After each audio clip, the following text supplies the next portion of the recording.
Welcome. Live Tuesday. Truth over lies. Doubleheader, people. We in the building, Mr. Walker. How you feeling? Yes, sir. I am feeling freaking tastic per usual. Good evening, ladies and gentlemen, El Nug Nugs and Le Bonquishas. Welcome to Cart Before the Horse, Truth Over Lies, in affiliation with the Bougie Negro Podcast, and also, as all you Negroes know, in association with Ain't No Fun Once the Rabbits Got the Gun Entertainment. What's going on with you this fine Truth Over Lies double header Tuesday? In the big name of Jesus, you hear me? Welcome in, folks. Everybody coming over from the Single by Choices show. If you did not catch that, make sure you go over and catch that show later today. It was a classic, but now we over here and we got a lot to talk about tonight. So make sure y'all hit the like button, hit the subscribe button as you come in the room. There you go. Come on in, whether you follow those instructions or not. Come on, as me and Mr. X run down this madness with little old Lilly, huh? And we over here and we are exposing the truth over the lies. That part. So we got, like I said, got a lot to talk about. We will be dropping the link here later on this evening. Sister Ebony Dean, let us know if you want to come up. We'll definitely drop the link for you. You can jump the crowd. You ain't got to wait for the heathens. There you go. Shout out to our freedom riding sister, Ebony Dean. That part. And shout out to Frederick Howard. He come through gifting a membership. Per usual, always first, always contributing. Thank you, sir. And EV says feminism has women or has men wearing bonnets. It does. What we gonna do about it, EV? Don't let it be us. No bonnets, brothers. Yeah, y'all seen the video we dropped today over here on the Truth Over Lies channel. I see a lot of y'all checking it out with the young brother with the bonnet on. He talking about red pill and he got bonnet. He got 2 hoop earrings in. It was a lot. It is what it is. It's a lot going on. And we here reporting it. Shout out to journalism. That part. So here we are, nonetheless. Make sure y'all hitting the like button. We got, where we at here? We got a little something before we get into the Lilly madness, but we definitely gonna mine through it because we prophesized this already. Huh? We've been prophesying a lot, huh? Mostly doom and gloom based on what we have been seeing. It's unfortunate. Let's see, what have we been prophesying? So we're gonna go back in the archives for that, for all the people in the back. But until then, I want to pull this up. There was a story we didn't get to while we were out, and I'm gonna pull this up real quick. This happened like a week or so ago, and with these football players, I know a lot of y'all seen this. Yep. But this is the stuff that Lilly and them don't talk about. You know, here we are.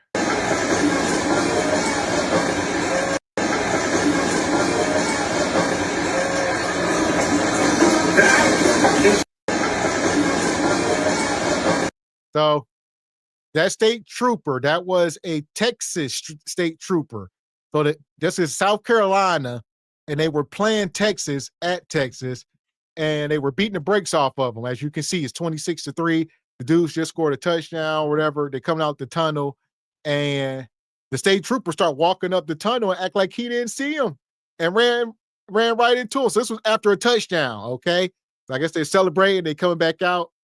And you see him hit him with the elbow. He just, They turn around like, hey, what are you doing? He act like they hit him. Little did he know this was on camera. The cop has since been relieved of his duties. All right. Like these is young brothers. Had the camera not been rolling, he could say, hey, they headbutted me, or he been in there tasing one of these dudes while the game is going on. This is live action. Melanated men's, especially athletes, lives have been ruined for less.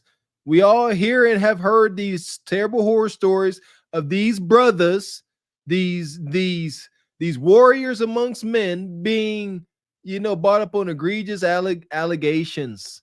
And like you said, then stuff like this happens. They out here playing football. They're out here doing what they're supposed to do. And Johnny Law, with his pathetic, insecure, underdeveloped, wink, wink, underdeveloped, underaccomplished self, mad because you could never be what these young brothers is destined to be, you punk. That part. So, like I say, the context is y'all see the score 26-3. Texas was undefeated at the time, so they were 9-0, the number 3 team in the country. South Carolina was 3-6. This was an upset. Everybody in the stadium mad. They at home, they losing.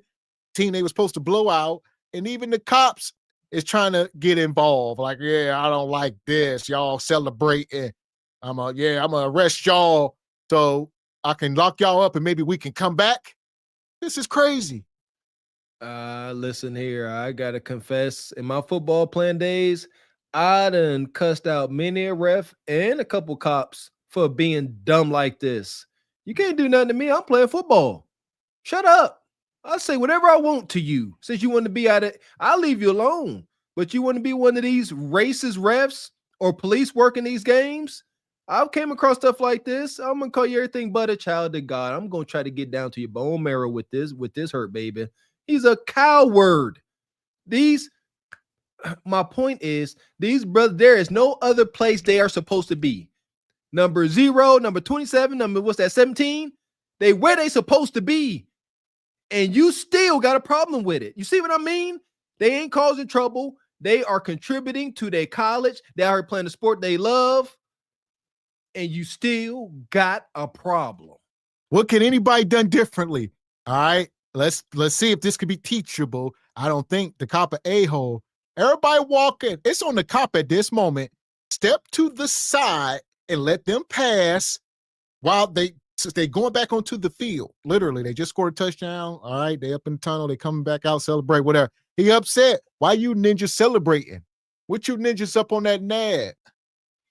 Oh, well, me and my bar was just talking about Django today, Mr. X. Oh, well, be mad. Be mad. He is mad. Man, he don't know when the last time his old lady gave him no coup de cotta. That's why he mad. But number 8 could get your old lady's coup de cotta right now. Nah. It's always a reason behind the hate.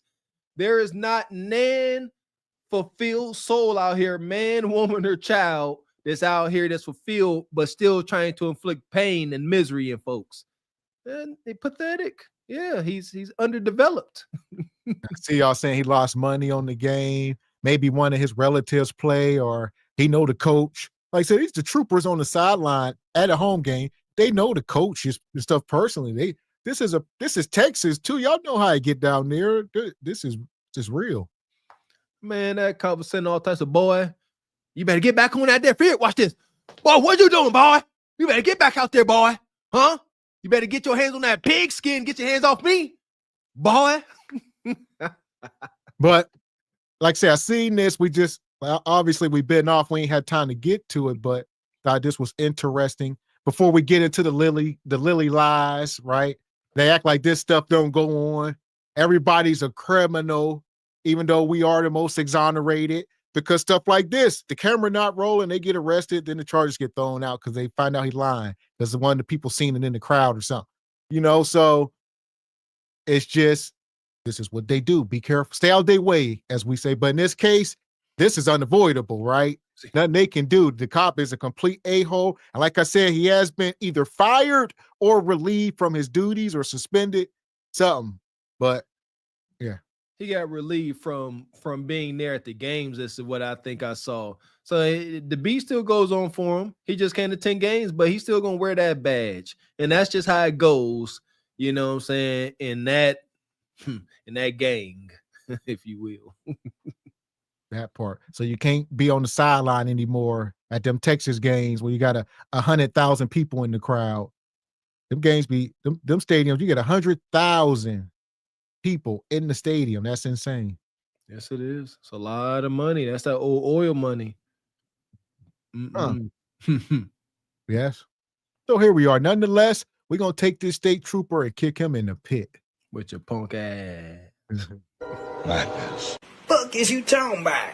This is Sparta! You got to know when to hold 'em, know when to fold 'em, know when to walk away, know when to hide. You gotta count your blessings. You're sitting at the table. You hear me? Ooh, child, things get brighter. I agree, Mr. X. Those are the things that the Pearlies and the Lillies don't want to talk about. Those kind of injustices that, like you said, if there was not cameras rolling, that very well could have played out extremely different and not in that brother's favor. Like you said, if the first thing the cameras caught was maybe that brother lash out or him getting, handcuffed, everybody's going to assume that the player was out of place. And as we see, it was not true at all. That cop was dead wrong. That part. That's why we kicked them straight in the pit. No return. So here we are. Nonetheless, shout out to Project Leroy. All right. He say, Lilly, demonetize. No, they wouldn't do that to Lilly. Huh? And Lilly say, don't cry now. That's what the thumbnail say. So we gonna mine through some of this, and we gonna pull up old footage because y'all know we cooked Lilly. What was that, like not even a month? That was like 4 weeks ago. Yep. When she did blackface for what was about a month? It was Halloween. So it was a month ago. Yeah. But we didn't get to it to about, the couple weeks in or a week into November. So for us, it's been a few weeks. And I do recall, saying that, hey, folks gonna do this type of wicked stuff. Acknowledge it, move accordingly, but also have faith, man. I don't believe in hope, but shoot, man, I'm driven by faith like a Rolls Royce, baby. Got to have some faith. Have faith that things gonna always work out as long as we respond and act accordingly. Look, demonetize, huh? Won't he do it? So here we are. If you're just coming in, hit the like button. Like I said, we'll be dropping the link later on here, but we gonna mine through some of this because we got to cook. There we go. Shout out to Lilly, huh? She'll be all right. She'll be okay. She don't need this bread, huh? She just up here playing and joking, pandering and grifting, whatever. All that. So I'm trying to let's see if I can pull this up. I will pull the old footage up. Like I said, if y'all was here about a month ago, we did the show. Cancel this 304. Cancel this 304. And we took a lot of slack. Go look in the comment section of some of the videos. I love the trolls on this channel. They be coming in. Y'all know what y'all talking about. She stating facts. Y'all this, that. No. We said cancel this 304. Shout out to Nino. Yeah. I don't care if some of the things she did have some statistical, validation to it. Doesn't matter. What we talk about is more than just what you say, it's how you say it's your intention. She wasn't up here trying to raise any awareness. She up here being a hateful Viking woman. Good for her. That part. So this was it. Yeah, some of y'all like, oh, her. Yeah. She was bold. And a lot of people didn't disagree with it. So I'm sure y'all gonna come up. There was people, that last show was wild. So I'm sure, some of y'all gonna come up. We can have a conversation. Huh? Some of y'all don't think she was off base for her blackface display? We touched on it quite a bit. We talked about the brother Drewski doing whiteface. And what's the difference? Never in the history of mankind has white folks ever been, mistreated, huh? Based on their pale skin. So put a black person putting on whiteface is hilarious. However, black folks were tortured, all of the above, whenever back in the day white folks was doing this, taking away jobs, taking away their life, everything. It's not funny. It would be the same thing as, I don't know, poking fun at some things about the small hats persecution. You know what I'm talking about? Dare not do that, dare you? So there y'all go. Sometimes we just got to be patient. We planted the seed. Look at this. It took 1 month for this tree to grow. Shout out to Truth Over Lies. All right. We called for it. Cancel this 304. Here we are. Gone. Won't he do it? Come by here, oh Lord. See what this crazy Lily woman is doing. Yeah! Boom, shakalaka! So here we are. Shout out to Anthony Dean. He says, pulling back up to the house. Look, take your time. Take your time, Ebony. We'll be up here. Just wanted to get you the link. Make sure you got it, but take your time, sister. We gonna slow cook. This crock pot right here. There you go. Yeah, we about to slow cook this weasel. Weasel stew. White weasel stew. Huh? If you hungry enough, you eat some of that white weasel. That sound wild. Sound like a new drug. Yeah, you heard John got hold of that white weasel. Egregious. But nonetheless, here we are. All right, so we're gonna start here where we at. So this is the current video. Came across my algorithm. I said, hey, let's talk about it. Oh, look at her. Oh, look at Lily. Shut up, Lily. What's up, folks? We are back again. Slightly different set today than I usually have. I'm also looking quite overweight in this sweater. I promise I have not gained weight. Well, maybe a little bit. It is the day after Thanksgiving. We got a little bit of an announcement for you guys today. So not our usual content, but the tragedy of today that we are going to be talking to is not about black people attacking more whites on the trains. Shockingly enough, we are actually going to get to talk about something different. I know that that's a common thread that seems to be happening all the time, but today, you know what's happening? They're trying to keep a real down. They're trying to keep a real down. That's what they're trying to do. Because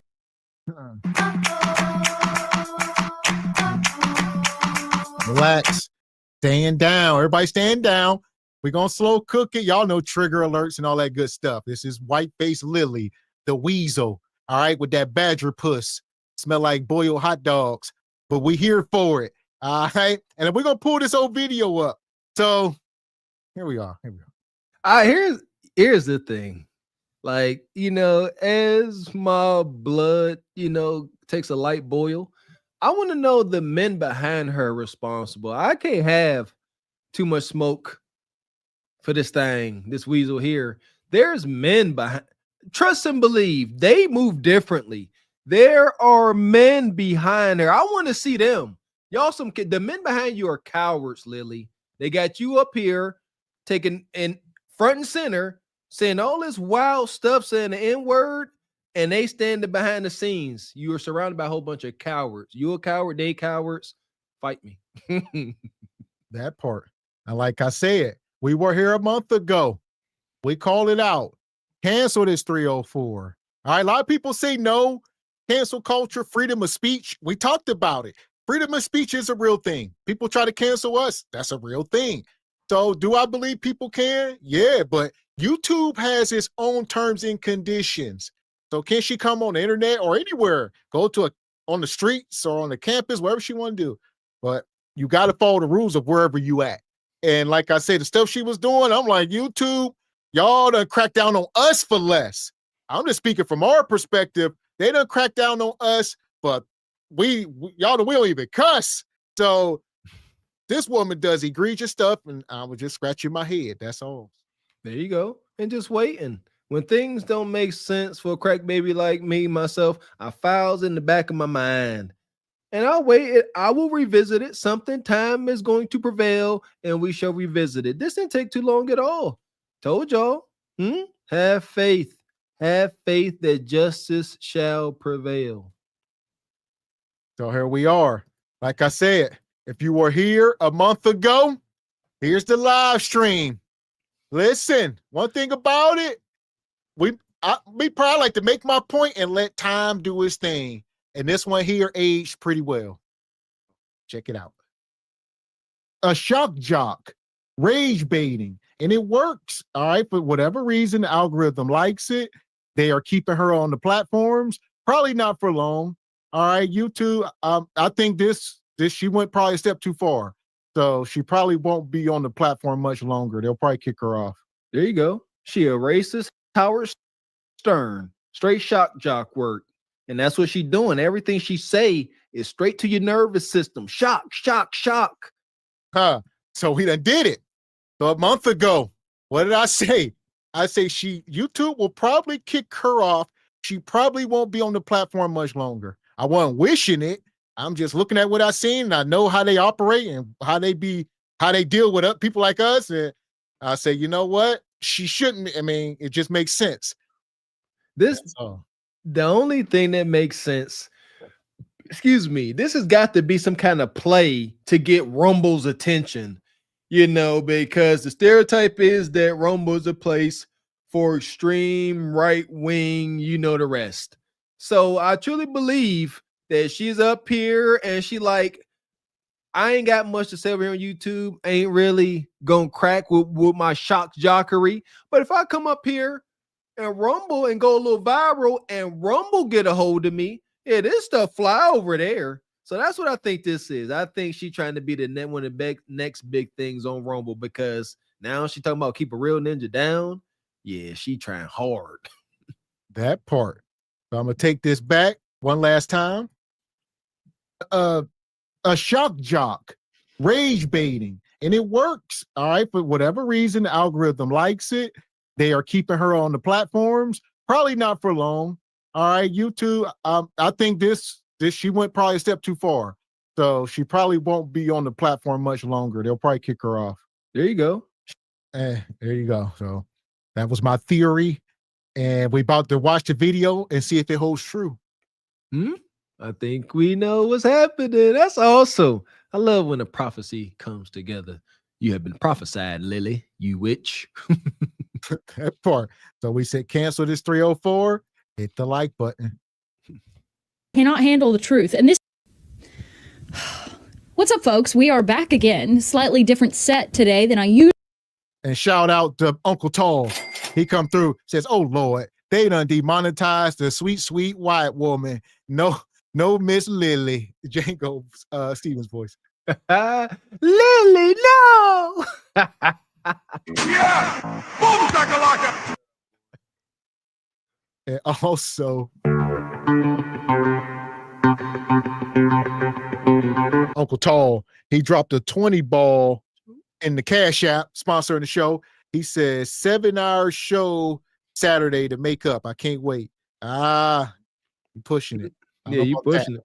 We say every day. Y'all will get a little something every day. There you go. My youngest boy's birthday is this Saturday, huh? Yeah, we got family stuff. Sometimes. But not much. You get a little something though. And so here we go. Shout out to Uncle Tall. Lilly, let's see what we got. What's up, folks? We are back again. Slightly different set today than I usually have. I'm also looking quite overweight in this sweater. I promise I have not gained weight. Well, maybe a little bit. It is the day after Thanksgiving. We got a little bit of an announcement for you guys today. So not our usual content, but the tragedy of today that we are going to be talking to is not about black people attacking more whites on the trains. Shockingly enough, we are actually going to get to talk about something different. I know that that's a common thread that seems to be happening all the time, but today, you know what's happening? They're trying to keep a real down. They're trying to keep a real down. That's what they're trying to do because they cannot handle the truth. And this is just the facts. When you come speaking the truth about certain things, if you're raising racial awareness, let's say, if you are, heaven forbid, pro-white or a pro-white voice out there, which I am, which I always will be, and will always influence my content no matter. Man, listen here, Lilly. I don't give a fuck what you think, bitch. Your thoughts ain't my thoughts. Don't care what you think. So here we go. Here, these people are up here, right? It started with the C. Kirk, that fella. And what happened to Pearly? Pearly been going live. This is Pearly. This is a slightly more attractive Pearly. All right, Pearly about a 2, get about a 3. This is what you get. I'm guessing white men don't want them, so they sit around, they miserable. They just single and miserable. I forgot about that fact about the dusty, crusty Pearly, Big Musty. Yeah, same thing.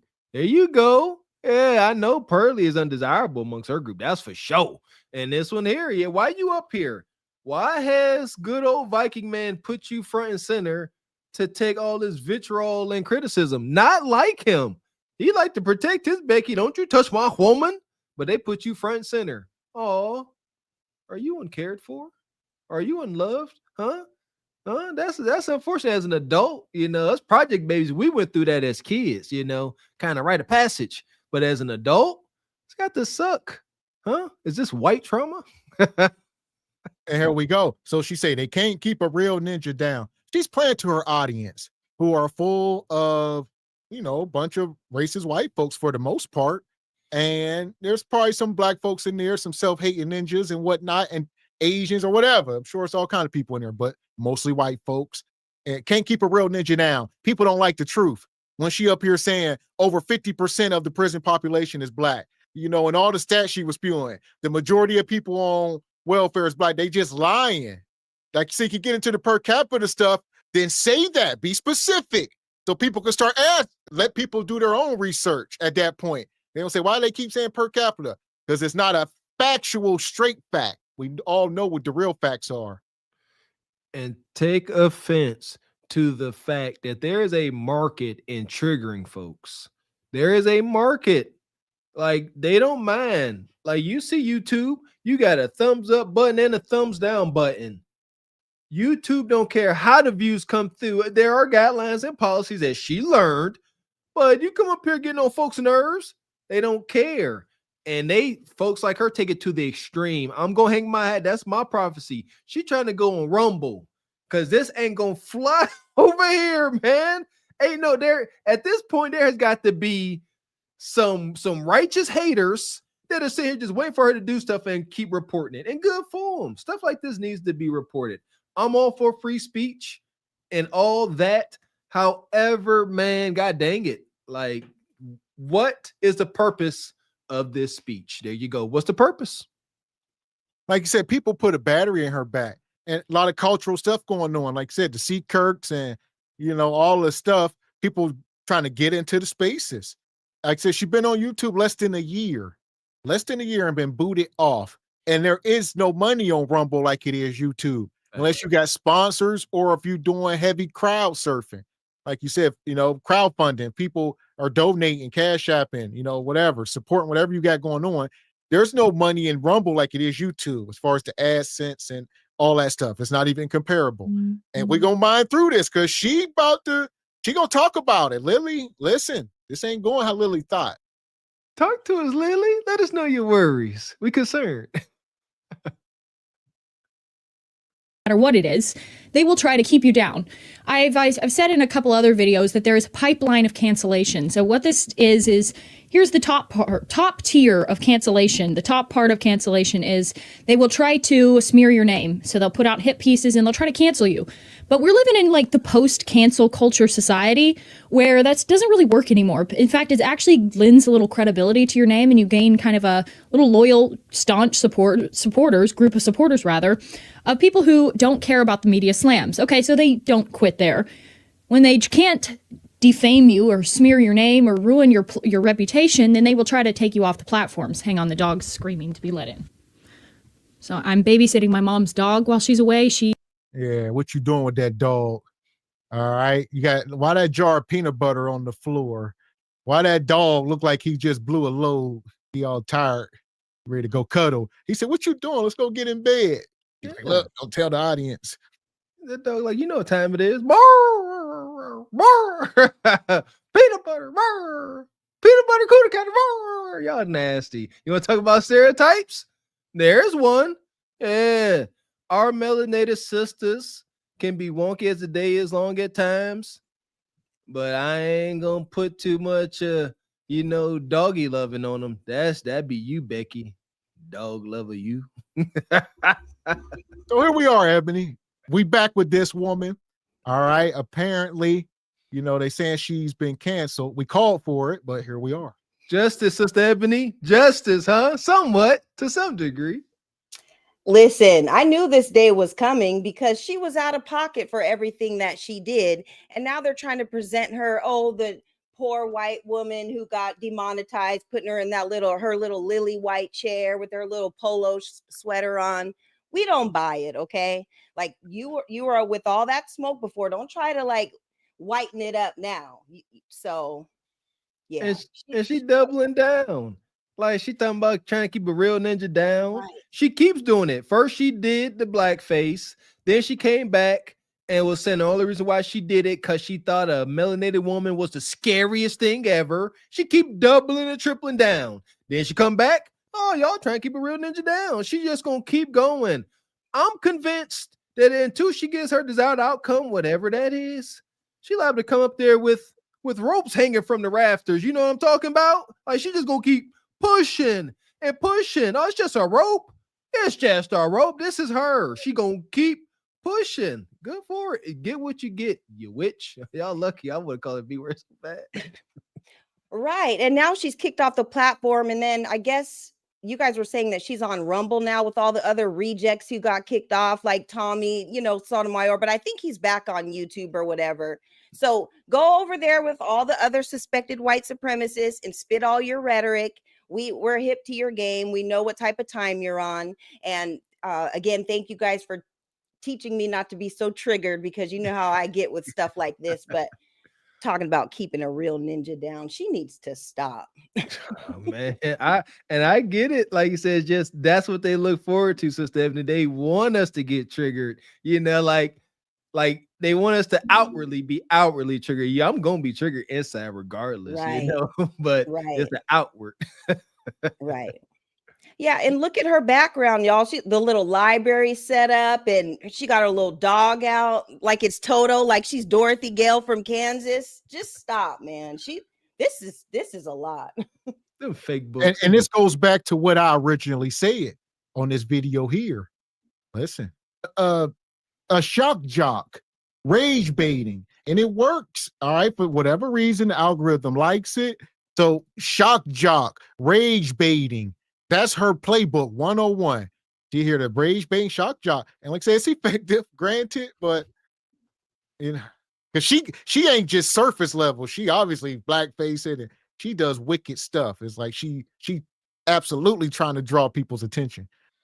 And for all the wrong reasons. Again, she's not trying to spread any kind of awareness. She ain't looking to shame folks into changing. She's up here just trying to, continue to portray this negativity. Oh, they doing this. She ain't trying. We come up with resolution with, you know what I mean? We come up with solutions. Look at her. She just talking, trying to trigger us. So that's what makes it easy not to get triggered, Sister Ebony Dean. That's her, when we know her objective is get triggered. Her Pearly, that is it. I want to trigger these melanated folks because history has shown that they tend to wear their heart on their sleeves, and we got to combat that. Right. And just look at the imagery, you guys, in the last video that you guys talked about her when she was in the blackface and all that. She was dressed in full black shirt, black bonnet, black face and everything.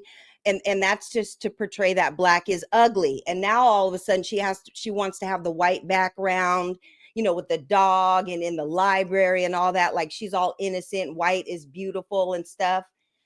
Yeah, that's what they try to do. That's the portrayal. That's the image that they want to show the world.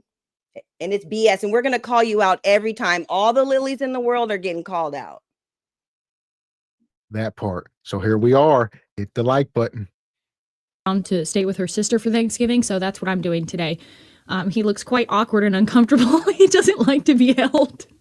He's so awkward. He's the worst cuddler. He's such a cute dog, but you can't cuddle with him. He don't like So to get you. back to the video, the cancellation cycle. They try to defame you. They try to take away your platform. When they can't take away your platform or get you banned, then they will take away your means of funding the project. They will demonetize you so that you cannot make the money that's necessary to continue putting out the content. If they can't stop you then, well, then they try to either jail you or ruin your life through lawfare, or like what's happening to Candace Owens, maybe even put out a hit on your life. Well, I am in the middle phase right now. I was just demonetized on YouTube. Okay, this happened this past week. I didn't announce it because I was trying to appeal the process and whatever, but that's what's going on, folks. I've been Huh. Yeah! Boom, shakalaka! Demonetized on YouTube. So here we are. She's been demonetized. She's been trying to fight it, and to no avail. So she was trying to not say nothing, but once she figured out YouTube wasn't playing, they said it's over. We about to take your channel down. And now she like, all right, y'all, they got me. All right, now they're gonna try to delete me and do this stuff just to stop. You ain't that important. They're just gonna remove you, and everybody gonna forget you. What do you think's gonna happen, Lily? Huh? What are you doing? Are you asking, are you a victim? Huh? That's what she trying. This is observe, folks. This is how the extreme right plays victim. They don't do it out, but she's right now, she's victim mentality. Look what they're doing to me. I'm in the middle stages. First they slander me, now they demonetize me. I'm in the middle stages. I need some support. I need some help. Why ain't your hateful, you racist audience supporting you? Where the money at? Why ain't they backing you up? Where's the men? God dang it. You muted Ebony. I was just saying that she was just used as a pawn, just to spit out that rhetoric and everything. And like I said before, with all that blackface and everything, that's something that they did. When they mocked us, when they lynched us and all that stuff. So that is not going to fly in 2025 for you to be putting yourself in blackface and thinking that is going to be okay. You're going to get called out every time. We're going to speak up. We're going to boycott your channel, boycott whatever you have going on. And that's just what it is. It's a new day. So this is not the 1920s, and we're not at the KKK rally or anything. This is 2025. So amen. So here we are. Now she up here talking about the bread. Now she talk about the money. Now it ain't so damn funny. But what the thumbnail say? Don't cry now. Now she like, oh, the money, because Rumble don't pay. YouTube, all right? And she like, the money. Go to Rumble. You doing the Lord's work. You shouldn't be worried about no twos and fruits. Go over to Rumble where your hatred can fly. What are you doing? Why are you still here, Lily? That part. And I see y'all backstage. We are not opening up the panel yet. We'll let y'all know here a little later, but we're gonna let it go. See you, Baba T. Well, I am in the middle phase right now. I was just demonetized on YouTube. Okay, this happened this past week. I didn't announce it because I was trying to appeal the process and whatever, but that's what's going on, folks. I've been demonetized on YouTube. And I always wondered about creators who made a big deal about that until I realized, oh, that's like your sole form of income. Like, so now I'm just making videos for free, and I have the electricity bill for all the billions of lights that's in here. I have to pay for the equipment. Okay, now he looks like he's dying. I have to pay for the equipment. Okay, get down. Just stop whining at the door. Yeah, lay down right there. You got to pay for the equipment. You still have to pay for the people who make the thumbnails. You got a lot of bills to do, aside from the builds of natural life there. So yes, I have officially been demonetized on YouTube, which was my sole form of income. Aside from a few tiny little outlets here and there, YouTube was my main moneymaker. And I'm kind of stupid. I don't have a 5-year plan. I don't plan ahead. I live in the moment.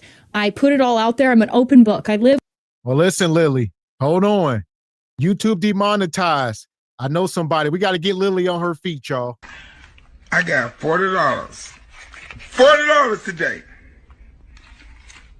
And if you nasty, I throw in 60. If you nasty.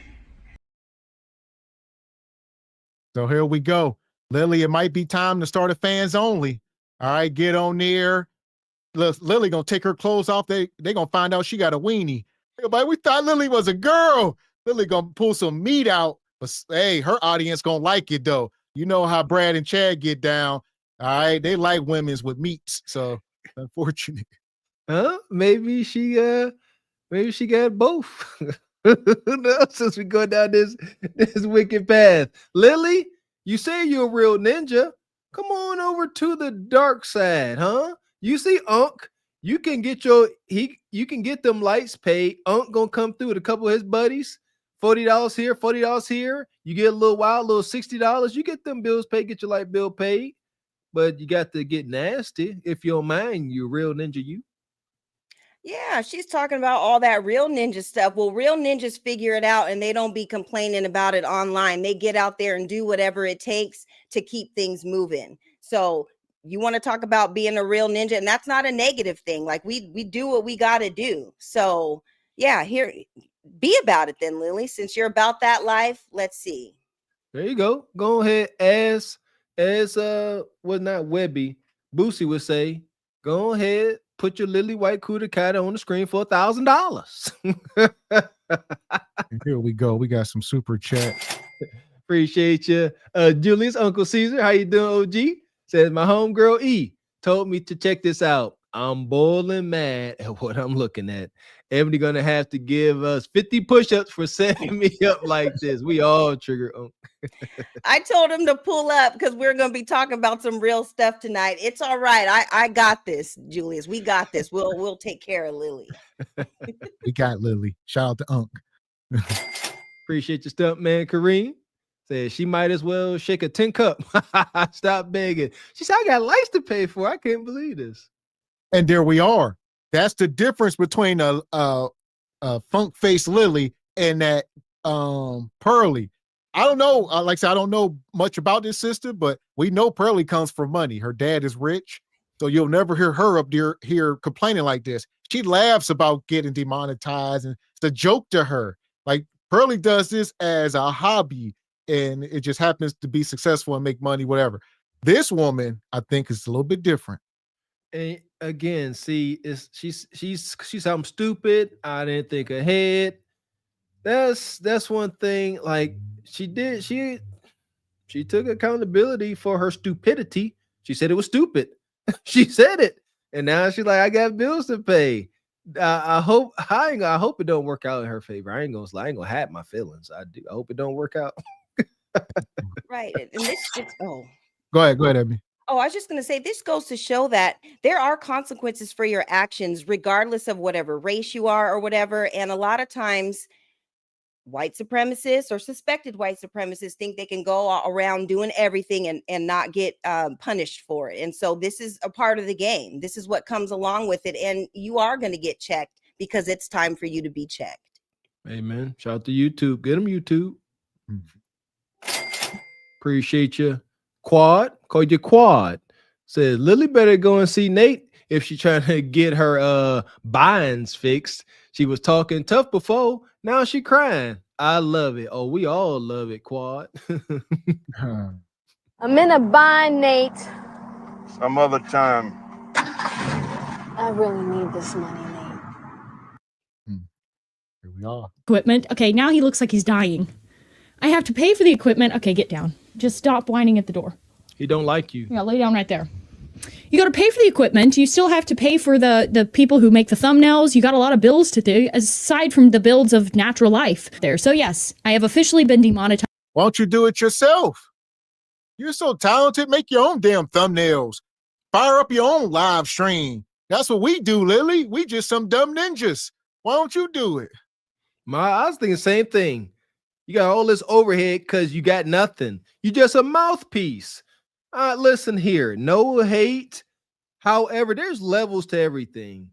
Like, I'm not about to sit here and feel no sympathy and empathy for some YouTuber that's got enough motion behind them where you can afford to have people make your thumbnail, people holding scripts, teleprompters, and all. No, you just a mouthpiece. You just a representative. You really got nothing to you. It's pathetic. Right. And maybe her team and stuff that saw the type of time she's on, maybe they're just like, no, we don't want to be a part of this company or a part of this business, or we don't want to be backing you if you're speeding such rhetoric. So we don't know how they really feel. Yeah, the money's gone, but some people actually have morals and values and don't support things like that. So that could be it too. So she messed this up for herself. You brought this all on yourself. Nobody told you to come up here in blackface saying all this stuff, and then you're still wilding by saying that you're a real ninja right now. So yeah, you haven't learned your lesson, and we don't feel sorry for your tears at all. I hope justice is served and she vanished off YouTube indefinitely. It'd be nice to see her maybe 15 years down the road. But remember that Lilly woman did blackface, and then they show her, she working at some, she's stocking some shelves, doing all right.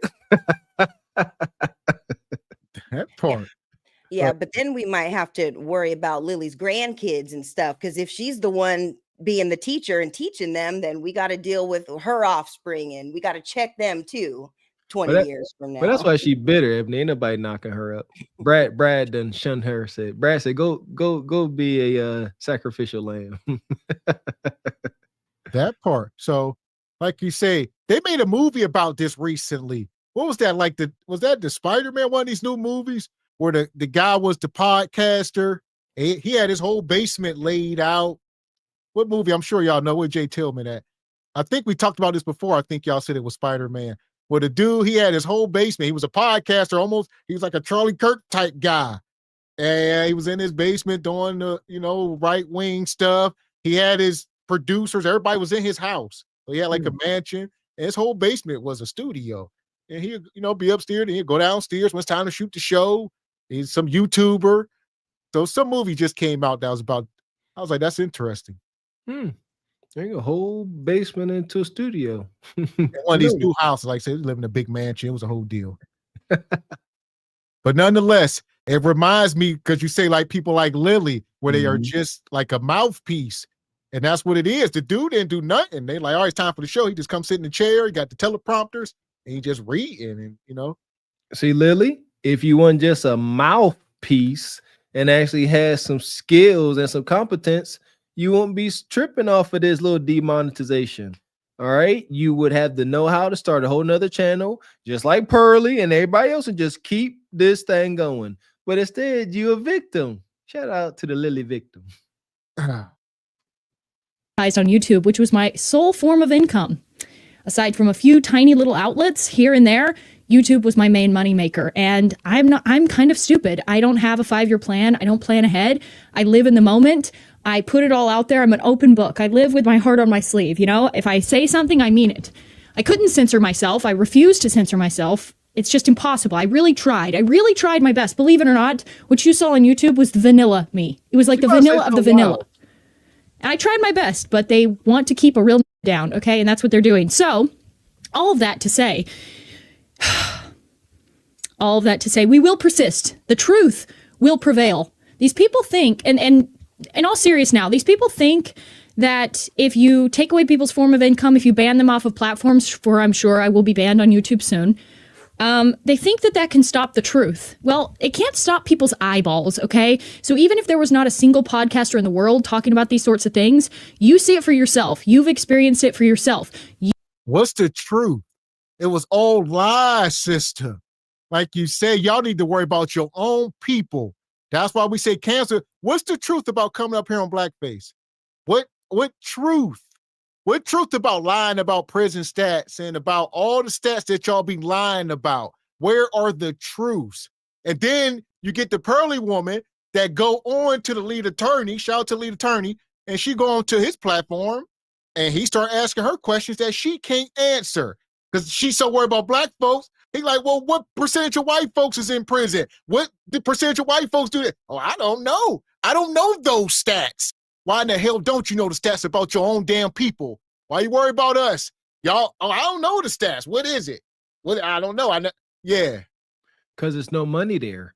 Because nobody gives a crap. And that's what a TI is. And shout out to everybody that used to get on us talking about, oh, why don't y'all talk about them? Do you see how weird it is talking about them? Look at them talking about us. It's weird.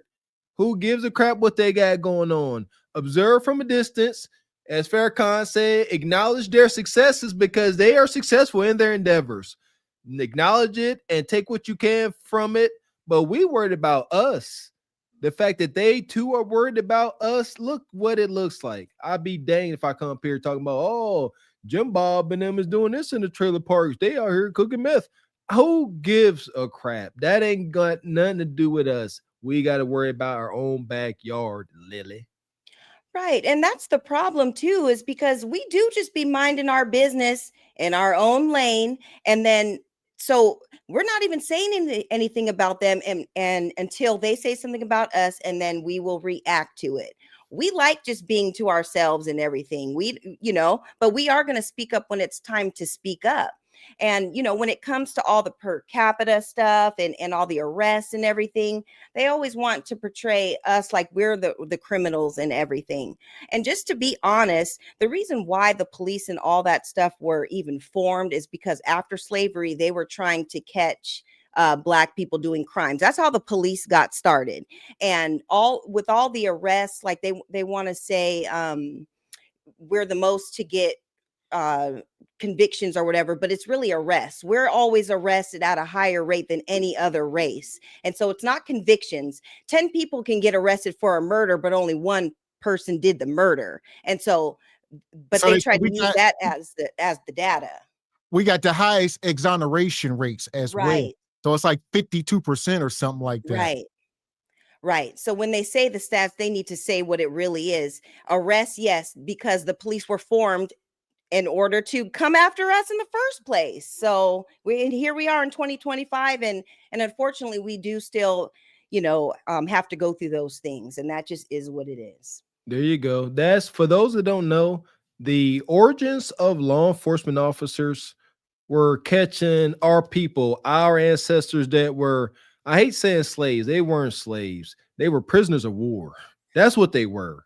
So that's why law enforcement officers were created, to catch the runaway prisoners of war.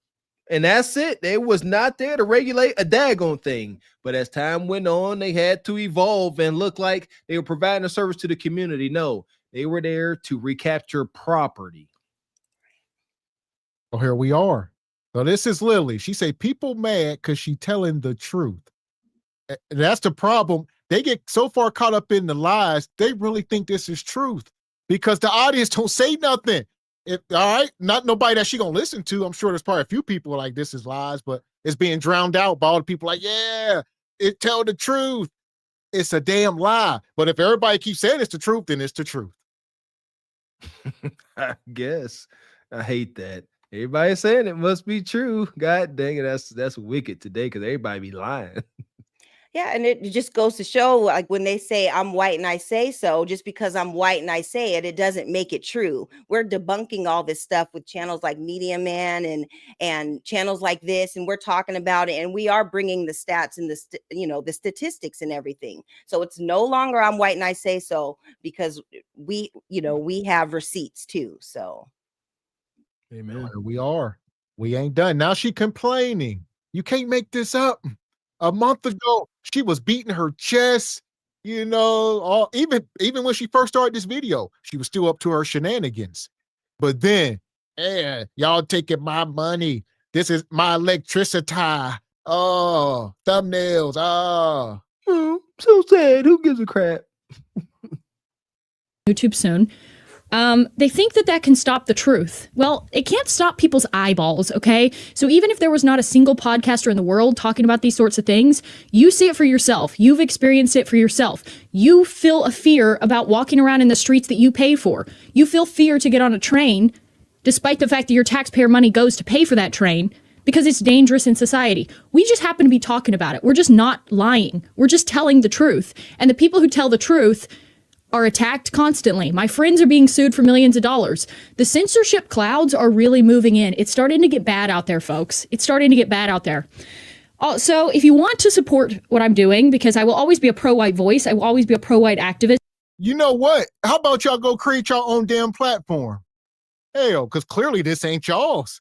Clearly, right? I know like the CEOs and stuff are Middle Eastern, and it's a very diverse, YouTube is a very diverse company with different cultures, women involved and all type of different stuff.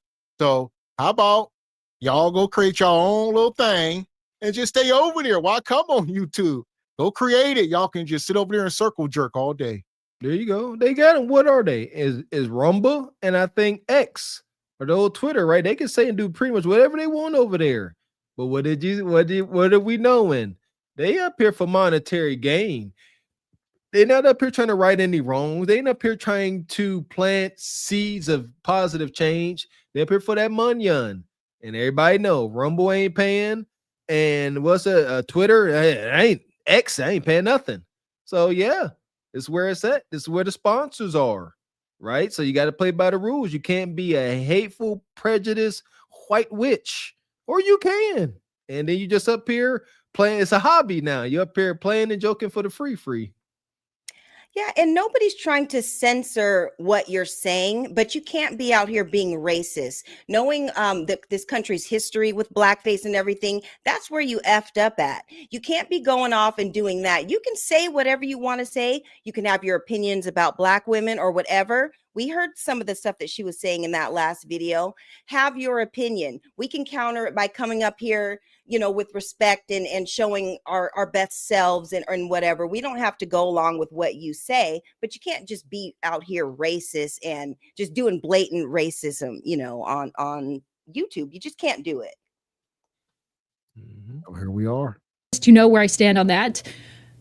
I have started a new channel. It's called Club Gaddis over on YouTube as well. So if you want to go support me, go follow that channel as well, because I don't really genuinely. Hell to the no.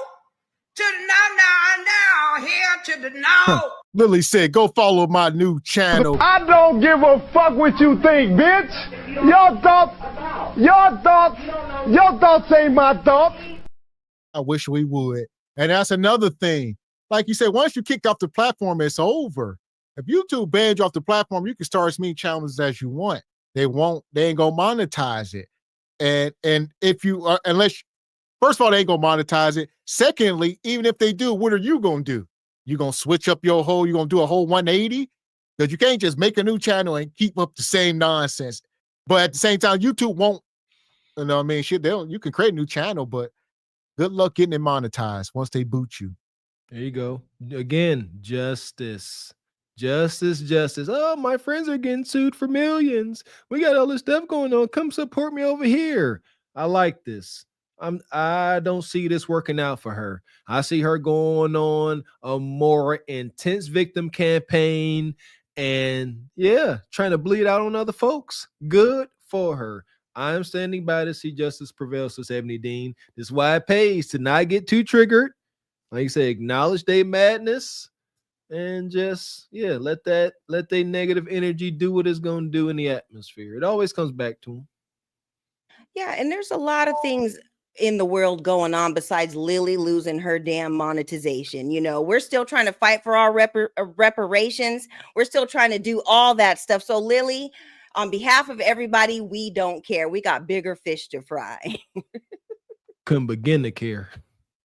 So here we are. This is wild. For me, go follow that channel as well, because I genuinely don't know how much longer this channel is going to be up. Probably won't be up for that long. If the powers that be, who have certainly got the call, if the powers that be get their way, we will not be around for much longer. And that's not true, Lilly. You ain't no special victim. This ain't SUV or SU. What is it called? SI. What's the special victims? SVU. Special victim. SVU. Hell. This ain't Ice-T and LL Cool J. Get the hell out of here. YouTube has terms and conditions, policies, guidelines. Read them, because clearly you crossed the gun line with all of them. There you go, sister. Huh? What happened to your good old white education? You didn't read? Egregious. You didn't sit there, because you know what? We don't have to assume that she didn't, because she is acknowledging that she made a mistake, which means she didn't read. Either this was ignorance that got you demonetized and kicked off, or it was gross negligence. Ignorance, you didn't know, but that did not save you from the repercussions. Gross negligence, you knew better and you still did it anyway. Either way, you're an idiot. Yeah, and she didn't even come up here. It'd be different if she came up here and apologized and said, you know what, I looked into the history or whatever and realized that I was wrong. There's no sort of atonement going on. She's doubling and tripling down, talking about I'm pro-white and I have my pro-white views and I should be able to say whatever I want to whoever because I'm Lily White or whatever. So yeah, she, like this ain't cool, man. And like you said, with the special victims unit, you are not Coco, and Ice-T is not coming to save you. So Shout out to Ice-T, man. And listen, I think Ice-T had one of the longest runs on that show, didn't he? He like broke a record. He had like, my man Ice-T had like 5 lines every episode. Only a one liner here, maybe talk to the chief there, and that was it. Yeah, all the way to the bank. I'll tell you that. I ain't mad at it. So here we are. Lilly, you special victim, you. Certainly got the call. If the powers that be get their way, we will not be around for much longer. So what I'm doing on this other channel is I'm promoting cultural values. I'm promoting like Euro-American values, and I'm trying to take everything that I've learned in politics and actually put it towards something that can help the country. I think at this point we're all somewhat black-pilled. Like there's a global cabal that runs everything. There are powers that be, shadowy creatures that we now know who they are. Huh. So now, there we go. I said, what's she gonna do? He said she ain't doing the black stuff no more. Now she's going to do white culture, her cultural stuff. Like what? He said, like living in caves and hunching on dogs. What the hell you gonna be talking about, Lilly? White cultural stuff. There you go. Talk about British cuisine, huh? Eating Fidgy Wiggets and Scrabble. and tea and crumpets and all that. Yeah, talk about marrying your cousin. All right. And yeah, incest. We all talking about. Come on now. Come on. Let's talk about it. Yeah. Talk about those dark corners. We talk about our dark corners. Yes, sir. Yes, ma'am. Talk about yours. I've seen the internets. Shout out to Soft White Underbelly. The only examples I have seen of raging incest was white folks. I seen it on the internet, and I had the absolute displeasure of seeing it in my own hometown. It seemed like a joke. Yeah. Growing up, man, this might be for the Patreon. Yeah. We just seen it. Yeah, just seen it. Wickedness. What you got, Emily? Yeah, it's definitely a part of their culture. But she can't come up here and talk about music because we've created all the genres of music. White music. You can't come up here and talk about the food because y'all don't even season your food. So what are you going to be talking about? That's cultural. But yeah, it's like with the incest stuff and all that. That is definitely the practice that you guys have done for centuries, so yeah, like I would love to see and hear what her Euro white culture is, because we are the culture of America. So I'm interested to hear too. Yeah, like what parts of, there you go, they got culture. I want to know what parts of y'all culture y'all gonna bring to light. You're gonna be lying. Literally she gonna be over there talking about how white folks built the pyramids in Egypt. She gonna be showing y'all pictures. Look, there was white folks in the desert in that hot sun with no tanning lotion, no sunscreen. White folks in the desert, white people with no melanin building pyramids in the hot sun. Yeah, on top of pyramids with ancient sun rays beating on them. Man, they would have been fried to a fricassee. Doing on this other channel is I'm promoting cultural values. I'm promoting like Euro-American values, and I'm trying to take everything that I've learned in politics and actually put it towards something that can help the country. I think at this point we're all somewhat black-pilled. Like there's a global cabal that runs everything. There are powers that be, shadowy creatures that we now know who they are, that control the system. They control the tech. They control Silicon Valley. They control our politicians through all these different methods. And this is just the facts. And there's really not a lot we can do about that. We can try to infiltrate the institutions. We can try to gain institutional power. And that's what I suggest any young man do. And we can support creators who are out here discussing this. There has been a great awakening in the past year, the past 2 years. People know the genie's out of the bottle. The game is up. We know. We're on to you. We know who you are. We know what you're doing. And we know what you want from our country. And there's no stopping that awakening. And here we go. At this point, Lilly ain't doing nothing but passing the baton. This is like a relay race. They will always do. You ain't going to be able to stop one of these Lillys from popping up. It's always going to happen. You just got to shut them down at this point because unless they want to come and actually talk to people, pull up on some of these shows and have the debates, but y'all can't. You're reading off a damn teleprompter. You can't do nothing on a live show. These people do pre-recorded content when they read off damn teleprompters like news reporters. Get the hell out my face. Come up here live and let me know what's on your mind, you idiot. Nothing. Same thing with Pearly, like you said. Pearly was over there, I think, with the brother Fatty and them, and they had a topic. And I believe we showed it. She just was saying what she wanted to say. Because like you said, they cannot come up here and have add genuinely to the conversation. What's on my paper? What did Brad tell me to say? And if it ain't there, they got absolutely nothing. I love that for them. Not a genuine thought. And like you said, they can't come up here and have a debate conversation, Mr. X. They got talking points. They got to say what they got to say and scram. They are not in any position to defend anything they say.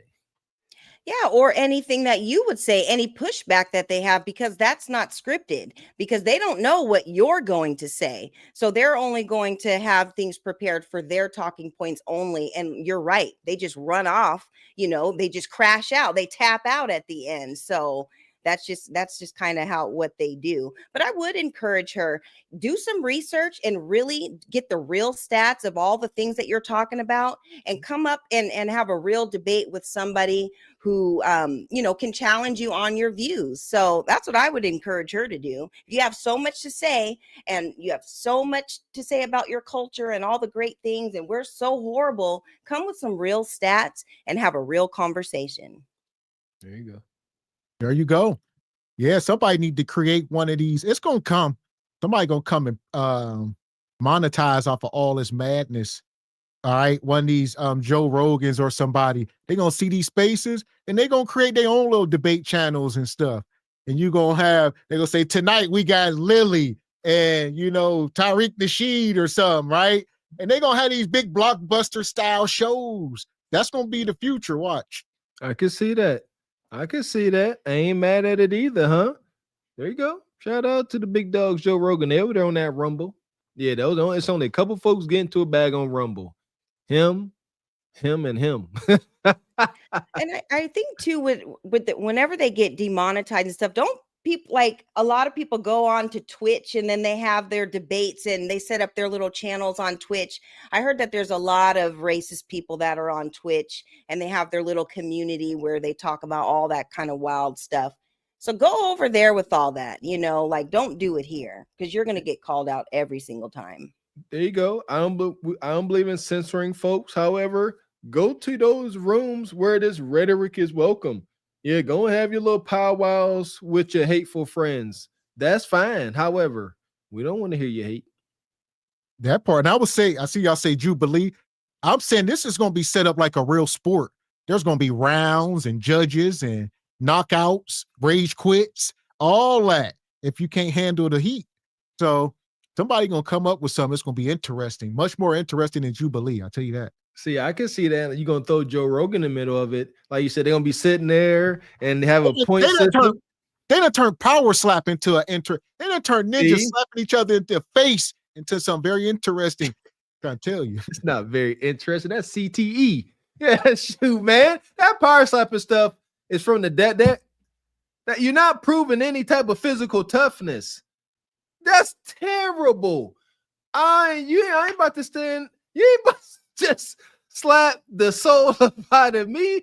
That's exactly what Joe Rogan gonna do. Here, don't let Mr. Walker lie to y'all. About 15, 20 years ago, Mr. Walker he'd have been trying to find out where the next power slap. Listen, I ain't gonna never have to get slapped because I'm always gonna go first and I'm always knock people out. I can hear him now. Listen. Like a young Mr. Walker. 10 years ago, he said it. As old, I'm wiser today. Nonetheless, here we are. Like I said, we will be bringing the panel up here shortly. We're going to get through this. So what I can do, I can't change politics. I'm never going to run for office. I don't think women belong in politics. This is as close to the sun as I shall fly when it comes to politics. So I just got a notification on my computer. So I can't do much in the political scene. I did my part. I've got not gonna lie. I did a good part in the cultural awakening. I helped to break that glass. And that's the thing. Was she really political? Or was she raised? You are racist. You want, because they trying to act like they're political. What's political about coming up here like this? What's your political stance? Extreme. Here we go. I'm happy she said that. This is their extreme politics. Yeah, this is I would have to imagine these extremists out here talking like this, talking about blackface, and she is such a coward. She didn't even do blackface, Ebony. She did brownface. Yeah. Like blackface, like it would look wild. You can still see her skin tone. She's a coward. She didn't even want to go full tilt with it. You should have came up here with charcoal black and did your lips white and everything. But yeah, she did this as an out. I can see her saying, "Oh, I just put on too much bronzer. That's all." No, you a coward, Lily. Lily the coward. That's why you got demonetized, you witch. Yeah, and like you guys said, nothing about what she was saying was political. It was all her opinion on what she thought of Black people. That has nothing to do with politics. She wasn't talking about any laws or anything. If anything, she was doing things, that were describing like things that went on in the Jim Crow era, because people were in blackface during that time. And, all the bills got passed and stuff because of Jim Crow and all that. So yeah, she needs to stop with all the politics, because you weren't doing anything political. It was all racial. So yeah. And like you said, the problem with people like Lily is they come up here and their perspective is Black people bad, white people good. Y'all commit the crimes. We do nothing wrong. They like white people perfect. We are not in prison. We commit no crimes. We are not on welfare, right? This is what they want y'all to believe, but it's not true. There you go. And not true at all. Ceiling of cancel culture and of stigmatized speech and a political correctness. And that's what I wanted to do. I came in like a firebrand and I destroyed it. Okay. I've enjoyed politics to its max. I've debated Piers Morgan about racial slurs on national, international television. All right. I went nuclear viral for using a racial slur. I accrued a platform. I've talked all about politics. I've enjoyed talking about politics. I've enjoyed talking about the issues that have befallen our country. But there's two sides of me. I don't just want to rant about, crime statistics, because they will always be with us. Until we can fix this problem, that will always be with us. But what we can change is we can change our culture one person at a time. And that's what the girls are for. That's what the girls can help do. We can help impact the culture. We're not going to run for office. We're not going to be politicians. We're not going to be the next Uncle H. But we can help influence culture, fashion, art, literature, architecture, style. Huh. You a lie, and the truth ain't in you. What? Fashion? What? Art? Food? Like, y'all don't season y'all food. Fashion? Y'all dress like damn Harry Potter in them. What we talking about? I see, here we go. Now I'm triggered, Evan. Talk about fashion. Let's stop. Like, I don't even want to hear what she gonna say. Italian made suits. Where did Italy get their fabrics? Where did Italy get the crocodile, material? Ain't no damn crocodiles in Italy. You see what I'm saying? All these leathers. No, stop. There is no culture without this him. That's a fact, Jack. Stop. Again, I'm waiting. I want to know, and I'm intrigued. I want to know what the culture is. Shout out to my buddy Bill. Most times I hear, proud European folks talking about their culture. It tends to revolve around winning a war or, some kind of war or murder. yeah, and even if she wants to talk about European fashion, the Moors from Africa were the ones who came up to Europe and brought all the fashion, all the fabrics and all that stuff. So all the Italian fashion and all that, it would be nothing without the Moors coming into that continent and giving them the game. So let's just be very clear. And you're talking about the food and all that. we make everything pop, because if it wasn't, first of all, we were the ones cooking for you guys even during slavery and thereafter, and y'all couldn't cook, and you can make some bomb Rice Krispie treats though, and I'll give you that, and some whatever with mayonnaise, y'all make that pop. But anything else, no, we got this. We are the culture. We are the culture of this country. Talk about the Moors, Ebony, and that's where they get the term the Gators, the Maury Gators. That was because the Moors bought this material to Italy, to be made into shoes. See, that's what I want to know. They're going to talk about their culture. We are baked into y'all culture and history like a mother sucker. Hopefully you let that be known, Lilly. Well, I was going to say, Lilly, we came and got y'all out the mountain. All right, let's be clear, Lilly. We came and saved y'all out the mountains. Y'all had no toilet paper. Y'all was using y'all hands as toilet paper.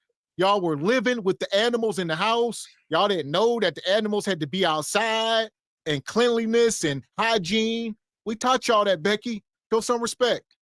It is not normal to wake up and your dog done had his way with you. That's not okay. Put him outside. Let him lick on himself. He shouldn't be licking on you, Lilly. We call that egregious over here. Right. And you guys are right with the bathing. We went up and taught you guys how to bathe, and even how to eat properly, how to spread your food out into 3 different meals, and how to have the smaller portion of the meat and have your vegetables and your fruits and everything all together. Y'all didn't even know how to set up a meal before we pulled up to Europe. So let's be clear. We taught you guys everything. Let's see if she tells us some truth about her culture. And that's what the girls are for. That's what the girls can help do. We can help impact the culture. We're not going to run for office. We're not going to be politicians. We're not going to be the next Uncle H.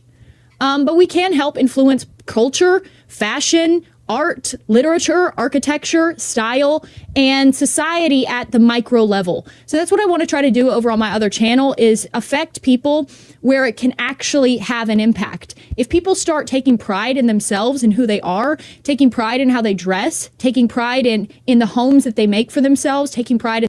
Now she backpedaling. Now you are all state defensive back. Now you Deion Sanders. Now she on the back pedal. Yeah, I'm done talking about blacks. Let's talk about good white folk stuff. Let's talk about fashion. Yeah. Let's see if YouTube will let me back on the platform if I start talking nice. And then once they let me back in the hen house, I'm eating the hens. All right, no, Becky, you're done, son. It's over. Accept it. Accountability, Lilly. Eat it. Let it flow through you. You came up here and you acknowledged your mistake.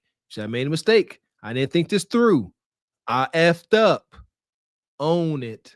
See you never. Their heritage. That's what I hope to achieve on my channel. So if you want to go over there and support, I know my members on my members only club here, you guys got nuked. Okay, we all got nuked. It's over. Okay, we're cooked. But I do have my membership set up on that other page. So if you want to, go to Club Gaddis over on YouTube as well. I've got memberships up there. And it should be a good time. We'll be back in business. And like I say, it's not going to be the same content because I feel like I've been there, done. So there you go. This must have been a backup page she already had ready. So I seen Mr. Gino say he going to flag it. I'm sure there's going to be people flagging it. That's all. YouTube ain't aware of it. Y'all flag it. They probably going to take it down. There you go. Unless she changed her tone. Huh? She said she going to start talking about regular stuff. You know, she going to start doing maybe food reviews. Start talking about anime and cartoons and comic books. There you go. Maybe too late, though. Once you nuked, you nuked. All right? That is in the bylaws. If they kick you off the platform, you're not allowed to, monetize another channel. It's over. Good. So shout out to Tommy Sotomayor and all these guys that are facing this stuff right now as we speak. Like, they can try to make channels. They might last for a few weeks or months. Or some people can just be Obsidian. Shout out to that brother. I see a lot of y'all people who've been, but then you get people like Pearly, right? Pearly was kicked off the platform for 2 years. Then they let her back on. Shout out to brother Rizza Islam. They just gave Rizza Islam his channel back after a couple years, after all the C19 stuff. They gave him his channel back. So right now, YouTube is slowly giving people channels back that they took them away from. And you get people like Tommy and, F and F, but some people, they just ain't coming back. They're like, nah, y'all stay away. So they picking and choosing who they want to let back on the platform right now. Interesting. Don't want to know nothing about it. Very interesting. Yeah, I want to stay away from. That's why we call it the gun line. Stay away from the gun line. Don't find out how that go. No, thank you.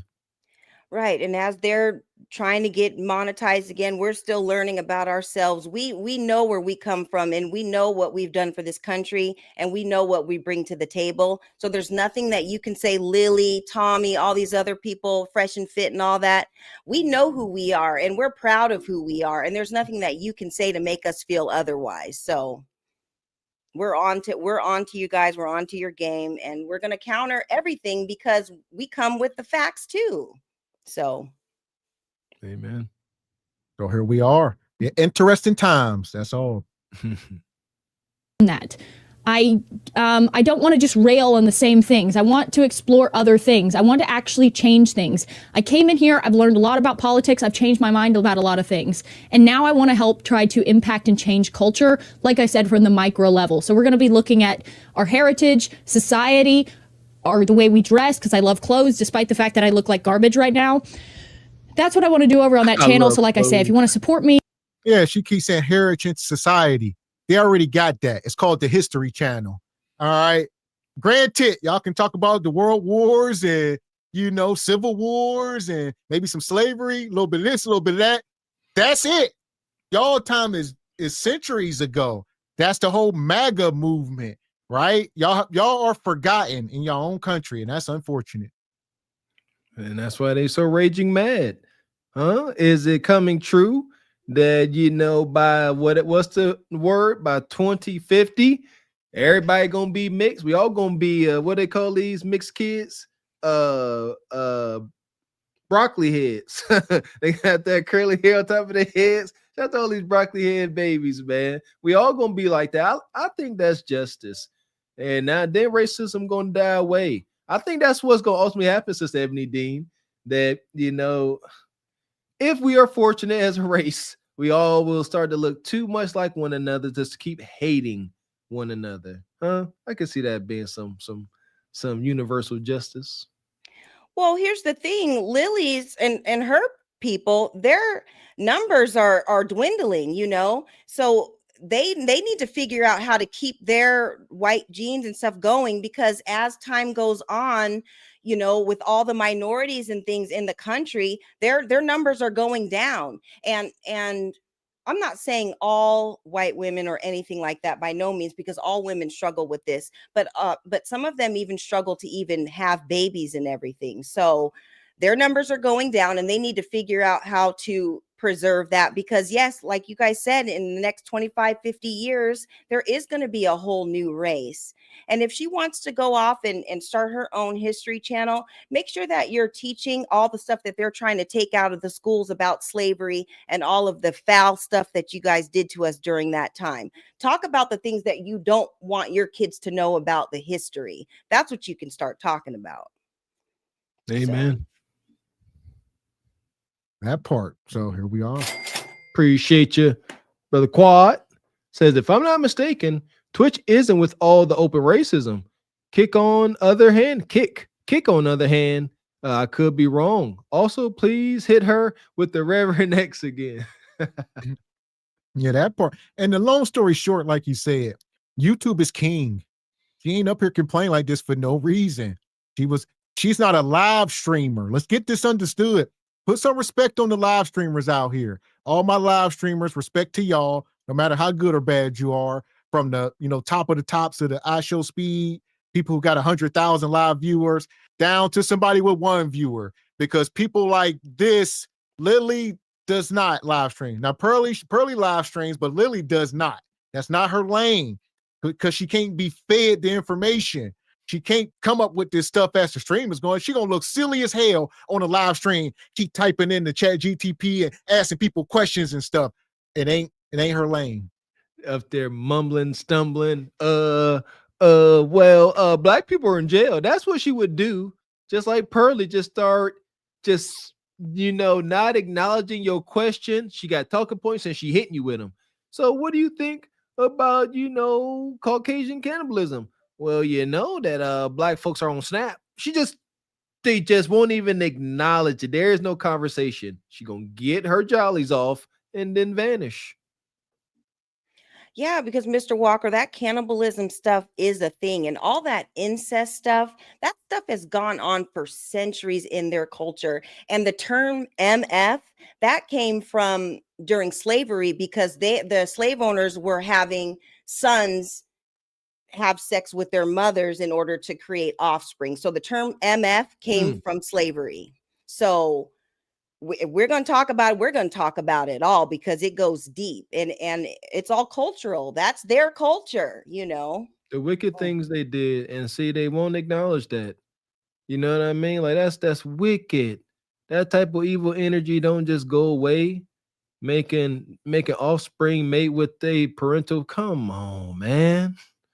Right. And it happened. And, we developed all sorts of, we all know now, we know that mixing all the same genes and stuff that brings on mental disorders and stuff. We picked up all sorts of diseases from all the janky food that we were fed and everything. Even though we made it taste good, we were given the bottom of the barrel of all food, and we developed heart disease and high blood pressure and all that. That all stems from slavery. And that is why we need our reparations, because we were affected with our health. It's gone on for generations, and we need to be compensated for all of those atrocities. Amen. That part. So like I was saying, people like her, she don't want to go over to Twitch or Kick. They want to come here. YouTube is where it's the AdSense. They don't have to live stream. She can upload videos and they get hundreds of thousands of views. She can make good money. Don't ever have to go live and expose herself. So a lot of people, I mean, granted, that's a lane for a lot of people, but for her now, she's like, oh, what I'm going to do? Because she can't upload pre-records anywhere else and get paid for it. Not like you can over here on YouTube. So she like, it ain't even worth it. First, you got to build up a following and then it's just too much. She like, now if she could just go over there and live stream and get people to come and send money, that would be different, but that's not her lane. There you go. It very well could be. You claim she up here spitting the truth and appealing to her audience. You should be able to go live, sister, and get all the support you need. But folks really ain't supporting. That's why I said they just left you out there to dry. Pathetic.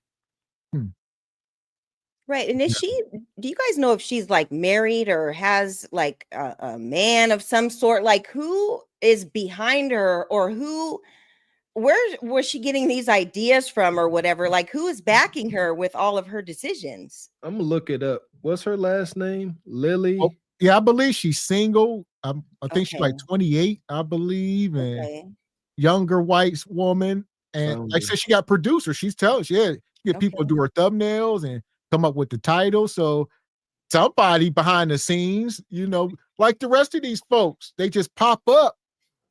She about to do some cooking. There she is. She said she about to do cooking. There you go. Cooking with Lilly. Cooking with Lilly. Yeah. So she got a huge audience. I want to say her channel had nearly maybe 200K on YouTube. The big channel had about 200,000, give or take. And YouTube shut her down. And that was in less than a year. Like I said, her channel may be 10 months old. And she got a lot of traction. I'm not sure. She's probably one of these TikTokers. That's another thing. People don't just pop up out the ground like Sandman. These people have traction on other platforms that we have no clue about. So they are on TikTok or Instagram or X, right? They're on Facebook, one of these different platforms, and they blow up there. Mostly TikTok and Instagram. Those are normally it.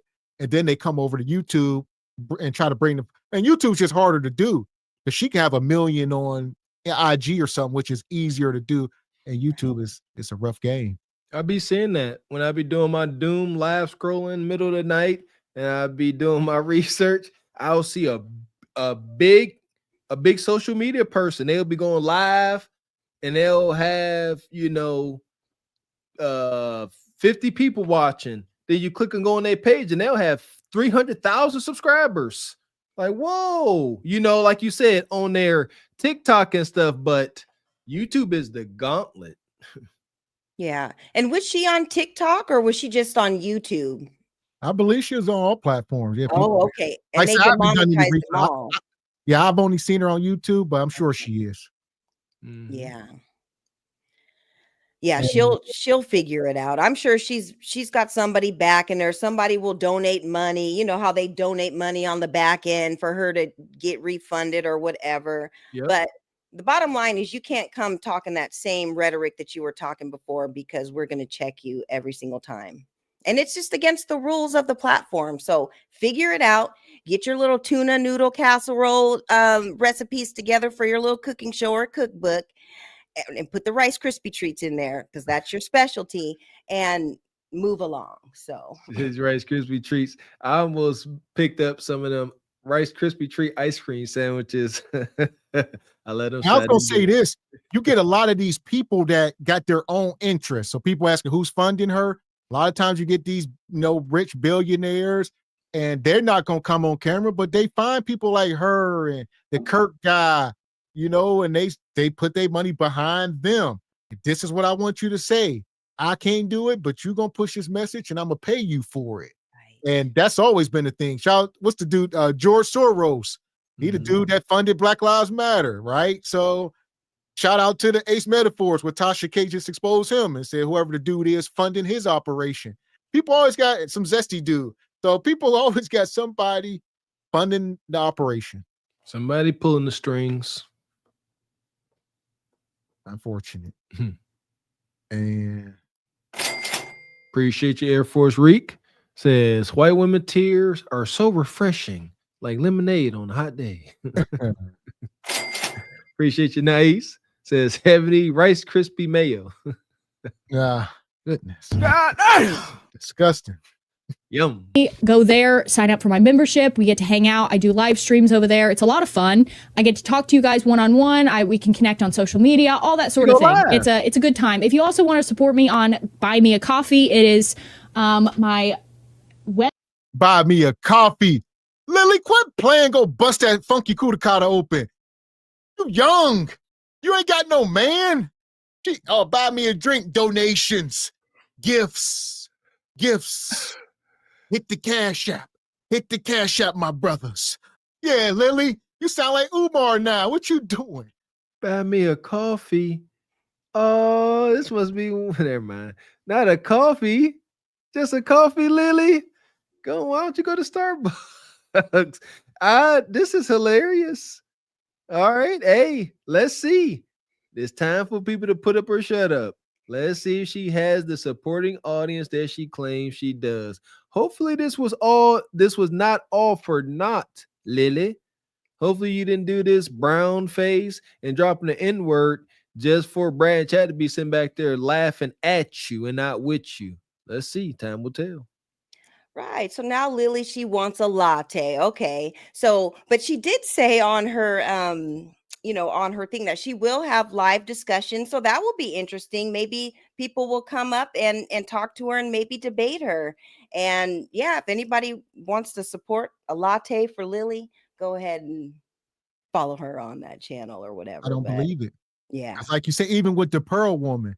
Right. You ain't watching her no more. She goes live with her 2 million subs and got 400 people watching, with over 2 million subs on her channel, which is egregious. So people they ain't that interesting. That's why it gotta be heavily produced. When you live, you gotta bring it. And she's not interesting. These people are flat. But when you do this pre-recorded, you got the good editing and people feeding you the information, and you can stop and take cuts and research and do all this before you put the video out. It looks great. But when she up here live streaming, it's not interesting. She can't take no curveballs. She couldn't be up on no panel with a Leon King and a Baba T and, and a wild Stephen James. They couldn't do it. Like I said, it's got to be a controlled environment. And that shows the lacklusterness of her craft. Right. And like talk about something other than us. Like I don't know. I've watched some of Pearl's content, just of what people have shown and everything, but we're always in the equation with everything. Like, what else do you have to talk about besides us? You know? And then it seems like that's where they get the shock value, that's where they get the views. But why do we have to be a part of your conversation in the first place? Talk about something else, you know? Okay. Well, she says she is. Let's see how well it goes, Ebony. She's gonna talk about her culture. We're gonna stand by and see how that goes. Support me on Buy Me a Coffee. It is my website address or whatever on Buy Me a Coffee is buymeacoffee.com/Lilly Gaddis. So that's a good way to be able to help the cause, because it is hard when your main source of income. I just basically lost my job. Okay. And I'm not complaining. It is what it is. And frankly, if you're not demonetized on YouTube or banned on YouTube, you're probably not over the target and you're probably lying. Okay. So we're not toning it down. We're not shifting. We're not rebranding. We're just taking the fight in a direction where I can actually have an impact. Okay. Like I said, if I wanted to pursue politics, I would go into politics. I would run for office, but I have no intention of doing that. I have too much of a temper. I'd end up probably going. And this shows you how stupid people are. So she says, if you still have an active YouTube channel, you probably lying, because all the truth tellers get kicked off the platform. No, all the idiots, all the liars get kicked off. You ain't getting kicked off for telling no truth. Some people do. Like I said, shout out to the brother Rizza Islam. He got kicked off for telling the truth. But not you. You got kicked off for violating the terms, for lying up here with the racist stuff. It had nothing to do with truth. Y'all need to stop that. Ain't gonna stop. Can't. There you go. Is this white sign language? Y'all ain't keeping it real enough. That's what she said.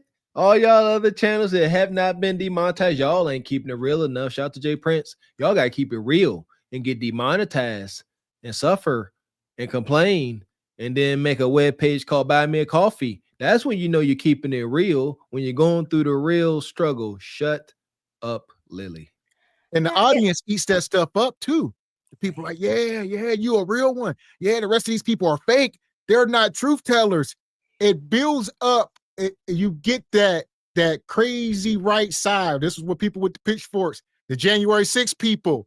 This is what you get, Ebony. Yeah. And that's the thing. And with Lilly, okay, she's talking about how was demonetized. We were demonetized for centuries, not getting paid for all the work we did for this country. We don't care at all about what you're going through. We went through it for centuries, and still, you know, for the most part, still kind of going through it to this day. So we don't care, Lilly. We don't. We have our own struggles with our own problems. Figure that shit out. Excuse me. Figure it out, because we had to. So, man, that part. Still figuring it out. When your main source of income, I just basically lost my job. Okay. And I'm not complaining. It is what it is. And frankly, if you're not demonetized on YouTube or banned on YouTube, you're probably not over the target and you're probably lying. Okay. So we're not toning it down. We're not shifting. We're not rebranding. We're just taking the fight in a direction where I can actually have an impact. Okay. Like I said, if I wanted to pursue politics, I would go into politics. I would run for office, but I have no intention of doing that. I have too much of a temper. I'd end up probably going to jail. Can you imagine me on a debate stage with these people? I would lose my temper. I have too much of a temper for that. So I want to tap into more of my feminine side. I want to tap into more of other things that interest me. And I want to take the political cause and bring it to the culture. I can't change politics, but I can change culture. I can inspire people to be better. I can inspire unity amongst us. And you know what I mean by us. And that's what I want to do. And that's where you can find me, Club Gaddis, or at Buy Me a Coffee. So anyway, little rant, little ad. I'm still trying to figure out the culture. She keeps saying it. Like, what y'all got? Like the X Games? You can do X Games, snowboarding, all right, that type stuff, BMX. You know, y'all do that. We do it better, though. Shout out to the very few black people that get into skateboarding and bike riding, and the cream of the crop. All right. If more of us did it, baseball and all this stuff, we would take over. We need to start diversifying our children. You might have the next Tony Hawk in your house and you playing with it. I've been, Mr. X, stop playing, brother. I've been thinking about it. Yeah. You know, I've been trying to push my kids towards, you know, less stereotypical sports, you know, like football and basketball. Try a little soccer. Gotta be careful with soccer because of the concussions. But baseball, there you go. Little baseball. Get to that bag, son. I at one time fancied myself a snowboarder. Yeah, I was gonna be the next black snowboarding Tony Hawk. I don't know any black snowboarders, but heck yeah, I like that. Yeah, dare to be different, brothers. Get into these sports. Yeah, snowboarding, that'd be dope. That was one of my loves. Too old for I would it now. say I'll say they are out there. I'll let you go. If y'all ever watch like the X Games and stuff, you'll see you like, man, that's a brother. And he in first place. Every time any one of these sports, you're gonna see at least one brother excelling at it. Yeah, and here's the thing: we've dominated every single sport, and right now, parents and stuff, get your kids involved with golf because there are a lot of golf scholarships available, especially for our Black children and everything. Get your kids involved. Not everything has to be basketball, football, and baseball. And let's remember, you guys, whenever baseball was an all-white sport and we had our Negro leagues and everything, people weren't pulling up to those white games. They were pulling up to the Negro leagues, and they knew that people were coming to see them. That's how we got integrated into the major leagues. It wasn't because of we didn't have the talent. We had all the talent, and to this day we are the culture in the sports. We may not have the money that backs it, but we are the talent. And if you take us away, there will be no more football and baseball. That shit will be just dried up. So we dominate everything that we do: music, sports, entertainment, everything. So yeah, just look into it, guys. I see y'all talk about STEM. Yeah, all that stuff, definitely. Yeah, it ain't just sports. Definitely education need to be on the forefront, but just, for the conversation. But yeah, for sure, we need to tackle all parts of it. Right. Yeah, and I'm really feeling these other sports, baseball, especially golf. I hate the fact that seems like we dominate the sports that are most detrimental to our bodies. That's why I fell out of love with football and even basketball. It doesn't make sense to me that on any given play, athletic specimens can push their bodies to failure. Any play, we see it. Freaking that speed freak Tyreek Hill from Miami running and twist up a little bit, break his leg. That's not okay. But if you're out there playing golf, tennis, baseball, it's only so much that can respect. I'm not taking away from those sports and the skills that it take, but it's only so many ways you can break your body. Football will take you completely out of here, as we've seen. Yeah, I want us to start doing more safe sports. Right. And don't forget about martial arts too, because we were big with martial arts. We're the ones who made Bruce Lee popular because we were the ones going to watch his movies and everything. And then he started his school in the Bay Area, and then I think in Seattle too. He's buried out here, by the way, too. So we need to get involved in that. Not only is that self-defense, but we put these people on and we made things pop. And shout out to Bruce Lee because he understood our culture, and he understood that we were his audience and embraced us, and we embraced him, and shout out to him for bringing martial arts to the hood. So, well, one thing I'll say is a lot of this stuff is gate kept. So they are gatekeepers with all this stuff. So it starts with the parents and us. We got to get involved in it. Yeah, ain't no way you ain't going to be able to sign your kid up for something and expect somebody else to make them great. No. Anytime somebody's great, it starts with the parents. Look at Tiger Woods. Look at Sierra and Serena Williams, the Williams sisters. They daddy. It's always Michael Jackson and them. They daddy, right? So we have to be involved and be knowledgeable about what our kids is involved with. If it's outside of basketball and football, granted. But if you get into these different sports that are gate kept by different cultures, we got to be able to teach our babies so they can go in there and just dominate. We can't expect people to say, teach my kid how to be better than y'all kids. Right. That's why I've got my son into target shooting. That's something I'm into. I'm into the firearms culture and just learning to be a father with my oldest son. I say, you know what? Walking it like I talk. I'm going to find something that we can get into that can serve you as a man down the line. Make him a little marksman. And you're right, and I think about that, Mr. X, Tiger Woods, and how he tortured his son, because he tortured little Tiger. And I'm like, you know what? And as you know, being a loving parent, I'm like, I gotta instill some stress on this boy too, so he be out there doing his thing. And that's it. You got to be there. And again, it's a mind F, because I'll be out there with my son, and people always, it's not normal to see, and some of these, especially at a range, to see a black man with his black son, and I'm standing back. I ain't doing nothing. He doing all the practicing, and those dudes be standing back there like, what you doing? Like, it's weird, but there you go. We must be involved in our kids' activities. That builds them. They want to make it. They want to make us proud of them. If we ain't present, it kills some of their motivation. Even with the STEM and all of that, the robotics, AI, software development, all this stuff that they can get into, but we got to be knowledgeable. We got to reinforce, because the kids can go here and not be reinforced, and they can be getting discouraged by the instructors and the other students, right? They feel like, oh, I don't belong here. So we always got to be knowledgeable so we can take this stuff home, continue the instruction, and but we can't expect them to teach our kids to be great. They won't do it. Right. Yeah, you're right about that. And if you're not very knowledgeable, if your child is interested in something, pay somebody to teach your child how to be great. You get involved, you learn the stuff too, so you can reinforce it at home. Because after all, you guys think about it, all the greats, Michael, and I'm not saying just I could talk about entertainers and everything, but they're all backed by fathers. Michael Jackson had Joe Jackson. Beyonce had Matthew.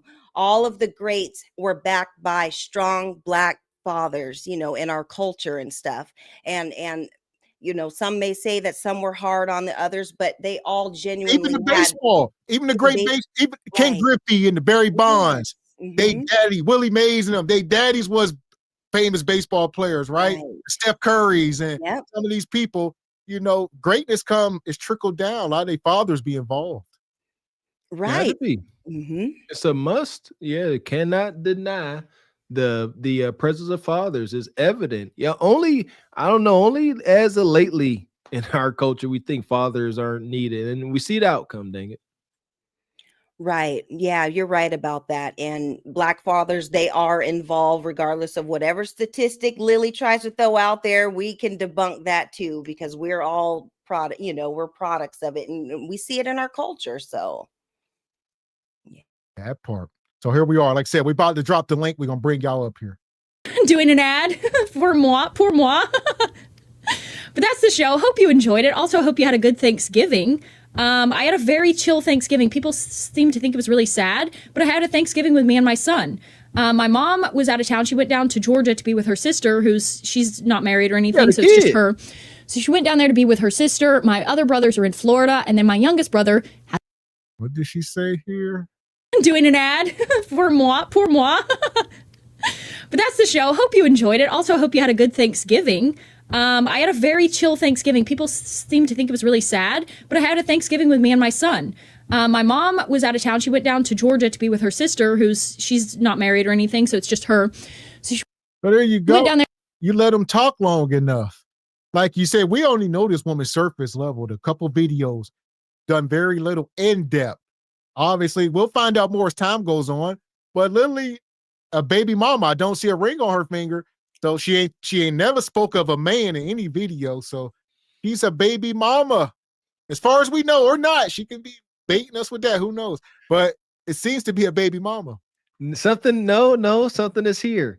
She said she spent whatever thing Turkey Day with her son, and she states that folks seem to think that was sad or depressing or something. Yeah, so I don't think there's a man present, and she gets no grace. Grace is reserved for the humble. You ain't humble. So let us find out you out here a proud single baby mom by choice. Yeah, go ahead. Let us find out if you want to.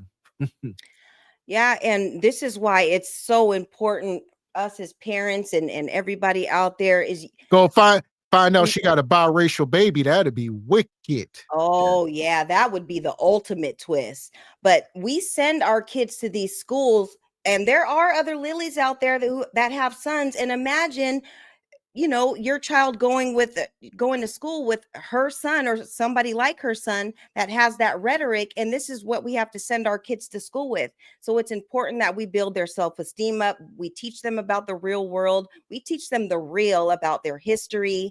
And not everything is going to be nice. We're not all equal. That's just the facts. And we have to teach our kids that. We can teach them to be great individuals, but we also have to teach them what the world thinks about them and teach them who they actually are. Because this is scary. And just thinking about, she has a kid and we have kids that are in school, and this is what we have to send our kids to. So knowledge yourself. They're gonna write, Sister Ebony. We talked about that, I think, during last Truth Over Last. Knowledge yourself is one of the first, is the first thing we need to instill in our children. Let them know who they are. So when they out amongst their wonky ass peers, they're not swayed one way or another because they know who they are. So you can't tell me who I am. Appreciate you, Tony Golden. Says her baby daddy an Arab allegedly. Okay, interesting. Shout out to the SBC Carpetfoot Horse, Truth Over Lies journalist. Okay, so not a whole ninja, just a sand ninja, as they say. Oh, sweet Jesus. Appreciate you, Julius. Says the Globetrotters beat the NBA champions twice. That's how the NBA became integrated. They needed us to save their league. Come on, you darkies. Show us how you jump and dunk. So here we are. Okay, we got some developments. To be with her sister. My other brothers are in Florida, and then my youngest brother has a new girlfriend, so he went to spend the holiday with her. So it was me, Nelson, and the dog, and then we went over to a friend's house afterwards. But anyway, you know, that is how it is on Thanksgivings. Like, if you don't have the perfect nuclear family, why even bother? I think this is why I kind of have an aversion to holidays, because, like, I don't know. It's just not the same vibe. Sorry, it's not the same vibe. Okay, so kudos to those who have the perfect nuclear family. Keep it up. By all means, keep it up. Keep your family together. And if not, you can find alternative ways of doing holidays and Thanksgiving and Christmas and Easter and all of this and still have fun. But anyway, that's my little spiel. It was all over the place. I apologize for that. But like I said, this is the video for today. I'll continue posting on here, political stuff as well. But like I said, don't expect the channel to last much longer. I have no means of funding this channel at this point. So I'm just going to put out... I'm going to put out content on this channel until we are gone. But unless they decide to nuke me from planet Earth, I will be over on Club Gaddis discussing a lot more different things than I do here. And in the meantime, continue to expect more of the same, because... Just like anybody else. So once you're done, they go come over to Club Gaddis, and yeah, before it's all said and done, you're going to have to meet Lilly on Fans Only, when you got to go over there and see them chipped ham cuda cotta lips. Hey, that's the only place you're going to find her, busting that thing open. Hey, shout out to Cynthia G. All these people get nuked. They ain't been back since. YouTube don't mess around once you cross the gun line. I think she already halfway there. I showed you that picture. She up here, got her, you know what I'm saying? Look, all that flesh out. It's only a matter of time before she's like, hey guys, hey, gonna do some exclusive cooking content. Click the link, support me, buy me a coffee. I think that's what Tommy Sotomayor had to do, because I think after he got demonetized, he had a little ashy OnlyFans for a while. So I don't know who subscribed, but I think that might be her next route. There you go. See, I heard OnlyFans was not supposed to be perverted the way it is, huh? Sorry to Mr. Walker OnlyFans. Hit the link. That's so crazy. That's wicked. That's wicked. Huh? We're gonna talk about, educational stuff. Yeah. So keep an eye out. Lilly OF is coming. That's awesome. There is always another crime to discuss, and there is always a black misbehaving. You know, what you said, and this is what spurred me to send you that message today to come on, is you talked about how, okay, I've got a sole source of income, and now it's basically, it's essentially being threatened. I mean, it's potentially been completely removed. I'm not saying this is the end of Lilly Gaddis. You can decide that for yourself. But I think that that's what people don't understand. It's like when you engage on these cancel culture runs, when you engage in these censorship brigades, I mean, that's what you're doing. You are trying to harm people financially. I mean, that's ultimately what you're trying to do here. Yeah. Especially people who don't have the option to get another job. Like if you get fired for whatever reason, you're always late for work, you can go get another job. You and I, like, there's no job that we could go and get, especially me. I think you've managed to, I don't know, you're probably cooked too. What? Not quite yet. We'll see. Not quite yet. I'm trying to be a good boy. I ran all of the offensive things. I think I did. I had a list of things you have to do, and I speed ran that so that there's nothing else. So what do you do? I mean, and you got to be careful of that as well, because a lot of these people are agents of chaos. Misery loves company. So be careful bringing these folks on your channel when they kicked off of YouTube. That's why she like, look, they probably got you too. He said, not yet. Well, she like, yeah, you keep hanging out with me, you're going to be on their radar. So it's like, yeah, be careful of some of these folks because they don't care. They would love to see you in the same boat with them, the misery boat. And see, this is that privilege. She said, I can't do anything else. You know I can't. Yes, you can. Yes, you can. You can always do something else. Walmart stay hiring. Like, go stock a shelf. What are y'all talking about? It's you, your kid, and your dog. A little Wally World job can definitely help you. I'm pretty sure you ain't dragging your knuckles as of yet. What's wrong with y'all? Go get a day job. She shan't not.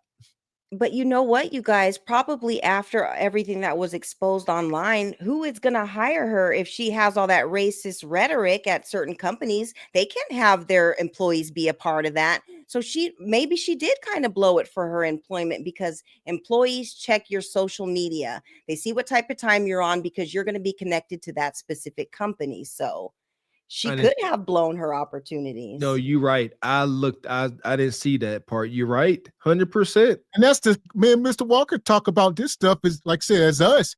And we don't even come up here and act like Lilly, but nonetheless, we done made our peace that we ain't no more good for the work environment. All right. And that's fine. But once you cross over a certain gun line up here, yeah, you ain't going back W-2. Right. Yeah, there you go. At least not with any security. There you go. Not any, decent paying job, because this gonna have an effect, and good for you. Good. I know. Look, again, she looking for some type of sympathy. No, you begged for this when you jumped off the porch with your brown face and your N-word. That was you being all in. Enjoy it. Enjoy your choice. But you know who is probably hiring is Trey Taylor. She can go guard that little lake that they were fishing at. She can get hired over there. They will hire her. Lock them up. Lock G Honda up. That part. So here we go. I'm gonna let this keep going. I'll get you fellas in. I don't know. You don't have to give away, all the private information here, but I just think it's kind of lost in translation when we talk about censorship and cancel culture. I think it's lost in translation that, you're basically, especially, I mean, in this economy, but seriously, it's like you're telling these people they're not allowed to make a living. That's really what you're telling them, is because you don't like what they're saying or you don't like their genre of content, that you're not allowed. Lilly Gaddis, you are not allowed to make a living. That's what they're saying to you. Yeah. Well, there's a pipeline of cancellation. They're going to smear your name. If that doesn't work, which doesn't really work anymore because people have woken up, then you go on and you make platforms off the mainstream ones. Well, they'll try to get you banned off of those. If they can't do that, then they'll cut off all your forms of income. After that, then what's next? Lawfare, like everybody's getting sued. Elijah Schaefer's getting sued for $5 million for insinuating a joke. And then after that, it's, they'll try to jail you or they'll try to assassinate you, which is what we're seeing with Candace Owens. So, I mean, it's a dangerous pipeline. And I think the people that play into it, like the mass reporters and these people that have no lives and they want to sit back and like you were saying, dox you, sell your information, all that. You don't realize what you're actually doing. But I think they actually do realize it. I think we're dealing with truly just evil people here. They're not, it's not just like, well, I didn't mean anything by it. No, they know what they're doing. We're dealing with evil people and they hate the truth. I do think there's some people that know what they're doing. I think others are just. Think about, look at this. These are the evil people that lie. These are the evil liars telling people that everybody else are the evil liars. Here, we at a point in history where there's a clear line in the sand, and you got the idiots, and then you got the not idiots. And the most people on the damn idiot side, if you believe these ain't evil liars, if you're gonna sit here and be like, y'all right, y'all are righteous truth tellers. Absolutely not. Not at all. Just up here babbling, hateful babble is what I refer to it as. Welcome in, Brother Stephen James, G Honda, Baba T. Welcome in, fellas. What you got, Baba T? Welcome up, brother. Good evening, my beautiful people. Going on? Hey, Miss Ebony Dean. I didn't speak to you last time, but how you doing? Hey, Baba T. Wow. You know, I got a kick out the first show. It was wild, man. It was wild, man. You know, it's just something. You know, you have to understand that the only way she can do what she's doing is because she's allowed to do it. When you look at this political arena, always when it deals to us, right or left, it doesn't matter when it comes to us. They do what they want to do. You know, and we have people that can call this mess out, but they don't. You know, they just sit back and say, oh, well, and you know, she's going to be all right because her new channel, what is her new channel? European American, right? So Yep. She's going to have nothing but dealing with white folks, dealing with European American. And what's European American? She's just going on the flip side. That's all. And they're going to promote her on that. You know, it's just a con game, another con game. I tell people they've been doing blackface for years on us, and we don't get in their ass like we should get in their ass. You know, and if we don't do it like that, that's why they keep doing it. So, I mean, it's pretty wild. Now you got a man and a woman, and both of them sitting on the same side. Well, that's how they work. Don't they work in politics the same way when it comes toward us? Whatever side it is, they gonna hit us the slow way or they gonna hit us the fast way. But either way, we gonna get hit. Kind of like immigration. Everybody's mad at black folks about these folks getting deported. What we got to do with that? And this is what they do. They play that image, the media, and they just give us like it's supposed to be on our conscience to help these people. Oh, we feel so sorry for them. Man, deport their ass up out of here.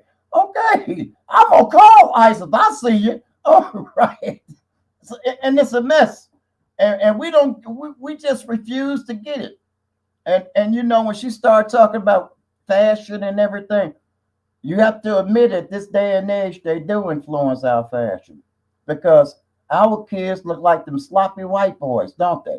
Their hair ain't made, the clothes look all in disarray. They come out the house looking like bums. Well, that's how them little white kids look, don't they? Their hair ain't made. They come out the house looking like bums, clothes unironed. So, and you look at fashion, right? Where do you get these capri pants? You know what capri pants are, Ebony, right? Yeah, Those are the short pants that women wore with their high heels, okay? And the form-fitting jacket. You know what that is, right? The tight jacket that insinuated a woman's upper beauty. Yes. Well, they got men wearing this, and this is made by European gay designers, okay? And where do you think LeBron and them man personnel that came from? So they're telling us this is fashion, and we wearing it. You know, if you all know about fashion, black men were the most, coolest brothers dressing. You know, when I wear my suits, I got my shoes that match my suit. None of this brown crap. Where you get that crap from? And we always wore pants with pleats, not flat front pants. White boys wear flat front pants. We wore, because we so cool like that, baby. And now you look at it, we dress just like them. The shoes, everything the same. So when she started talking about their culture, she talking about their culture. And how their influence on us had made us crazy. Look at it. Even when you look at the masculinity and you look at the femininity, the feminist movement, You know what I'm saying? That's their Hey, stuff. hey, Uncle Baba T, did you ever wear those platform shoes in the 60s? Yeah, I wore platform shoes. Yeah, and with the, my wide leg bell bottoms and my wide shirt and everything going over my okay. leather jacket with the wide collar. Yeah. Did you have the fish? Did you have the fish in your shoes? No, that ain't no fish tank, man. That's on the Huggy Bear.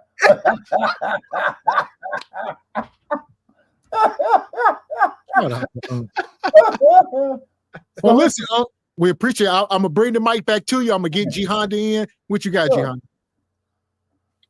Oh no, salute Gavin Walker, man. Salute to the panel, man. What's good with y'all? Nah, man, I ain't gonna give this lady no pass. I mean, not to give her a pass, but I mean, it's just so many other avenues she could have took. Like she could have took like the fitness avenue, the cooking avenue. I mean, just to come up here and spill continual rhetoric on Black people in Black America that, you know, spewing a whole bunch of misinformation like she did. I mean, she could have did so much. I mean, and not been in this current predicament that she is now. But like, I mean, it's just so much other stuff she could. I mean, she's a semi-decent, pretty face, you know, and it's like, you know, why, like y'all was saying, like y'all alluded to, like who's backing her? Who put the battery in her back to do this? But you know, I just thought it was so much other stuff she could have did. That's all. And here's I got. the question. I'll throw a question around here because we talked about this last time. Where does this stand? People get into the whole freedom of speech. They are trying to take away our freedom of speech. I mean, where are we at with this? What's your take? I'll get Steven in first. I'll let you go, Ebony. What you got, Brother Steven? There you go. Evening, panel. You guys hear me? Okay. First of all, this is nothing new. People have been like that around forever. There's nothing fantastic about this thing. But I've always noticed that really when those type of people complain about freedom of speech, they really just want to call you ninja to your face like they did in the old days and get away with it. That's all they're talking about, because they never say anything about freedom of speech against somebody who looks like them that they disagree with. It's always somebody else. And so I think somebody earlier made the point, maybe like an hour ago, what would you do if for a week you couldn't talk about any other race besides your own? What would your ratings be? It's like having a famous comedian that only has one joke. That's not talent. So, hey, it is what it is. I ain't got no smoke for her. I just, hey, you are the dirt beneath my shoes. But the danger is that younger people, they don't have the experiences that I have. They haven't done the research that I've done. In school, they're not being taught anything more than I was taught when I was in school, which is very, very little. So that's why when I see her and how boisterous she is or about her talking points, she's not going to say that around somebody who looks like my sister or my mom. She's going to stay secluded in her little glass house or whatever, or stay around them folks. She's never, ever, ever going to be that bold and Miss America and our people in Europe this and Europe that or whatever around anybody that's going to give her any kind of pushback. You'll never see it. So take it for what it is. That's it. Floor is yours. Here we go. Listen, that was some good points. Shout out to Brother Steven. So we'll get you in, Ebony. Like you say, they talk about the whole freedom of speech. She didn't do anything. Where are you at? Well, like I said before, they're used to be, and like Steven said, and I think G Honda even said this, they're used to being able to say whatever they want without any consequences. And I'm sorry, you can't just be saying blatant racist things. You can have your opinion, and that's fine. That's freedom of speech. But when you are talking about being racist and doing racist acts and racist things, that's just going to be checked every time. And unfortunately, that community is used to always not being checked. They're used to not having any rules apply to them, and now they get a slap on the wrist. Now the whole world is crumbling down. No, there are rules and there are guidelines that you need to follow. This is not the early 1900s where you can say whatever you want and you're not going to get any pushback. Those days are over. So, and here we go. So we talk about freedom of speech. All right. It is a principle that supports the freedom of an individual or community to articulate their opinions and ideas without fear or retaliation, censorship, or legal sanction. So if you want to come up here, go ahead, Gianna, what you got? No, I wanted to ask, like, because of course on here on this platform we got, trigger words and such and things that, I myself try to be mindful, as I go live or whatever, but like, is there an actual guideline? I know you know better than me, but is there an actual guideline of words to what to say and what not to say? Because I have yet to come across it. Well, Yes. yes, That's from YouTube. Well, that's where it all comes into effect.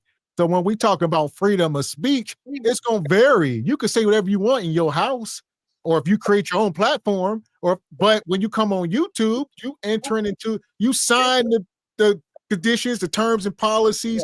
You sign all that stuff when you enter into the partner program. And there's rules. You can Google it.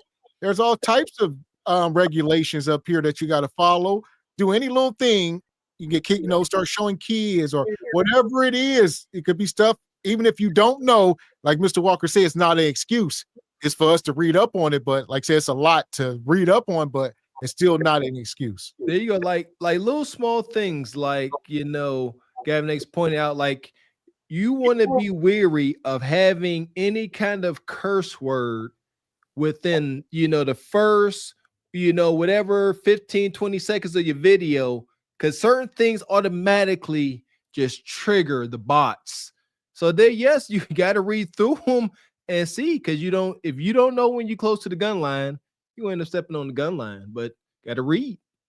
And yeah, like you said, that's two different things. We talking about demonetizing. There are so many variables. You talking about getting kicked off the platform, like somebody like Lilly, like she done crossed the gun line. But as far as like video monetization and stuff like that, that's when you get to the profanity. So there's a lot of different. You just got to read up on all of it. The best is just not use it. Stay away from the gun lines, man. It's pretty much common sense.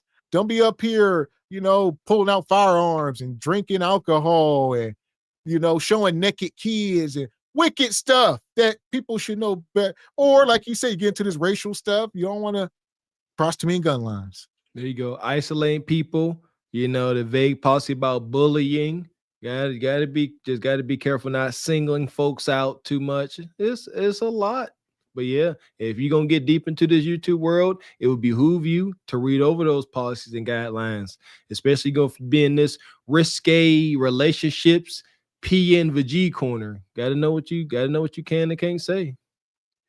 Yeah, and the thing about it is she knows better. She's not like, all innocent and like she didn't know this was going to come. Like, you should have known that you were going to get pushback coming up on the screen with blackface. Like, come on now. She can't act like she's that clueless. Like, I don't believe it. You get into the lane of bullying and harassment. Right. So that's how YouTube would term it. So this would be considered bullying and harassment. That is within the guidelines. You can't come up here painting blackface, bullying and harassing black people. If YouTube get enough complaints, they're going to identify it and they will kick you off the platform for violating the policy. So it don't come down to no 3 strikes or none of that. It's just straight up policy violation. This would be it. It's bullying and harassing to the 10th degree. There you go. So that's when you get that. What you got, Steven? Well, if that's the case, I'm not a YouTuber like you guys. I'm just a nut who watches you guys. But week after week, I feel bullied and harassed. If there's guidelines, why is it Mr. Walker is as ugly today as he was yesterday? That's bullying. See, how you gonna say I'm bullying you and you just bully and harass me? I'll say this. First thing, Steven, you got to be human to qualify to be bullied and harassed. So they don't even acknowledge you. They're like, look, extraterrestrials, y'all don't qualify. Only the humans can be bullied. How you gonna complain about being bullied? He gonna bully me. This ugly just bullying me. Oh, I love you guys. It's hilarious. Gavin, you're an assassin. But nonetheless, don't even say nothing, G Honda. I know you want to piggyback on that. Get Absolutely off your chest, not. G Honda. Get off your chest. What you got? No, I had a question. Nah, see, I had a question that was completely unrelated to what y'all was just saying for your information. I was gonna say, so like, what if Lilly truly was a baby mom by a black dude? And all that just came to the surface. Justice, that'd be awesome. We would have a jolly deep belly laugh at her expense.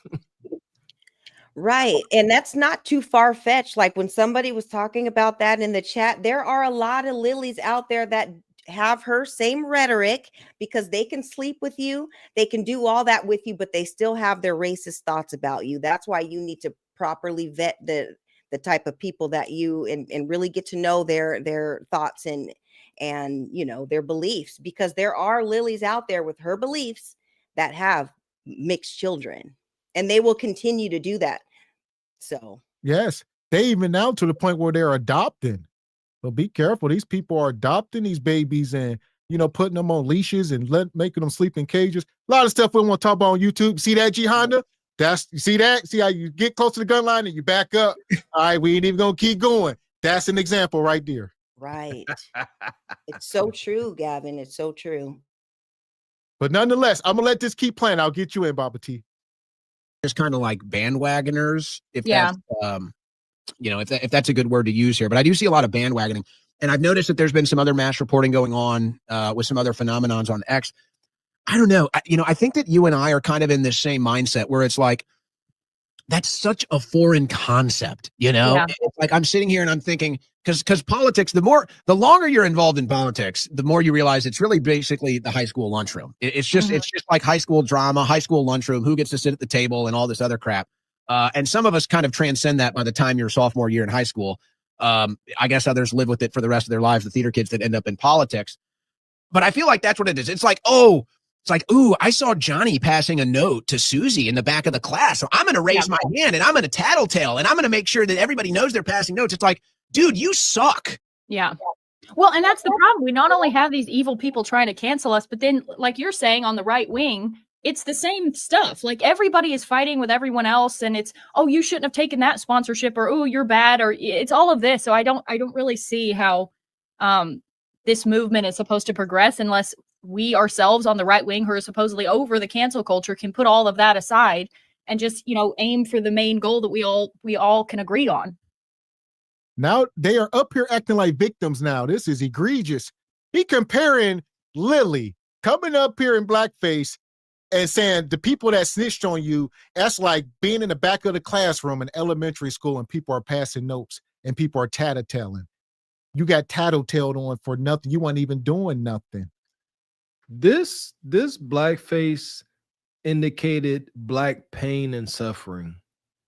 Like, what do you mean? Ain't got nothing to do with passing no note. But here we go. This just goes to show how little they care about our plight and our issues as melanated folks. And that's fine. I don't have a concern there, but we need to acknowledge they don't care. That's why I say it don't even matter to get triggered, G Honda, because they don't care. But go ahead, brother.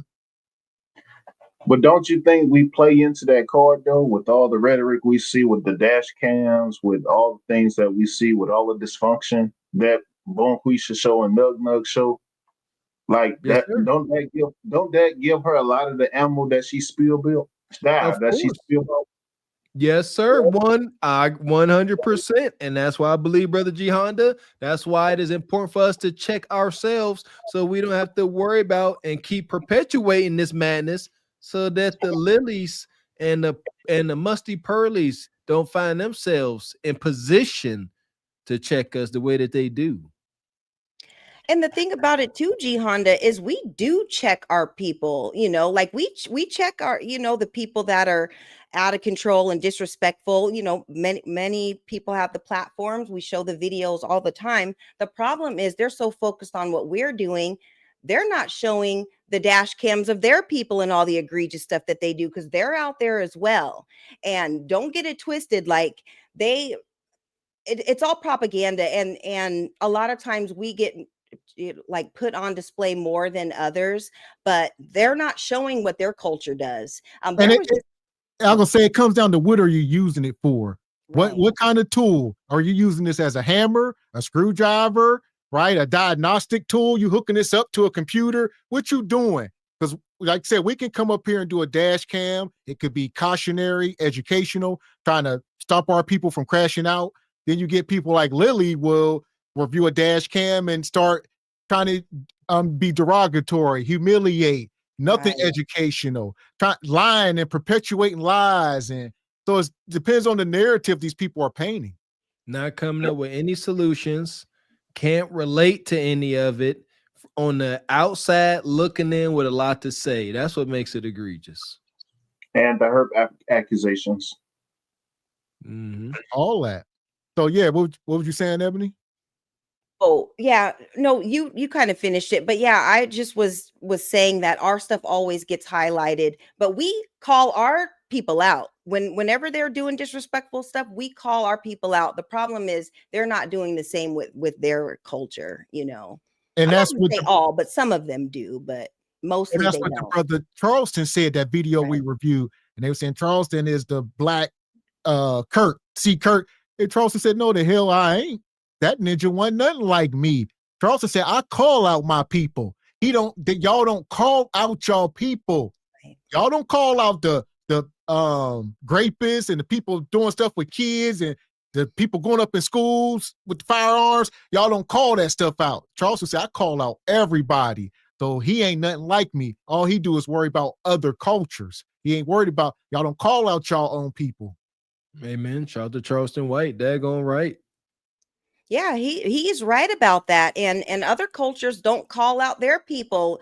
They're always focused on what we have going on and what we're doing. Call out your people too. We call out our coons and we call out the people who are out here doing crazy stuff. Call your people out, because once you start talking about us, we're going to call you out too. So, because we are the culture. Right. Like what they'll say in the chat, we lit. I get it. I don't know why it is the most hated and prosecuted group on the face of this earth, also the most watched, observed, and I guess liked. They definitely like us. I don't know if they love us. So, and also most imitated too. We're the most imitated. You can go in any country around the world, they all know who Black Americans are. They dress like us, they try to talk like us. In some countries, they're even starting to wear their hair like us, you know, like with the sponge and everything. They're getting their little twists like us. So we are the face of Black culture. All facts. Appreciate your stunt, man. Kareem says a melanated man and a simp crying. Poor mouth. That's all I see. Shout out to the Unc Julius. Says white folks buried girls going wild quicker than anything in history. Yeah, forget Freaknik. Yeah, girls going wild. Yeah, yep. Hey, Walker, that was the Epstein files. Girls going wild. Right. See, that's the gun line. There you go. You told that gun line again, G. There you go. See that? You learning.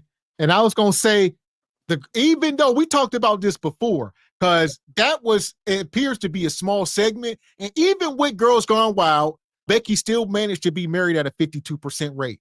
This is why I say we need not worry about them. Let's clean up our house before you can't throw stones if you live in a glass house, right? So we're trying to throw stones, but they still married at a 52% compared to our 26.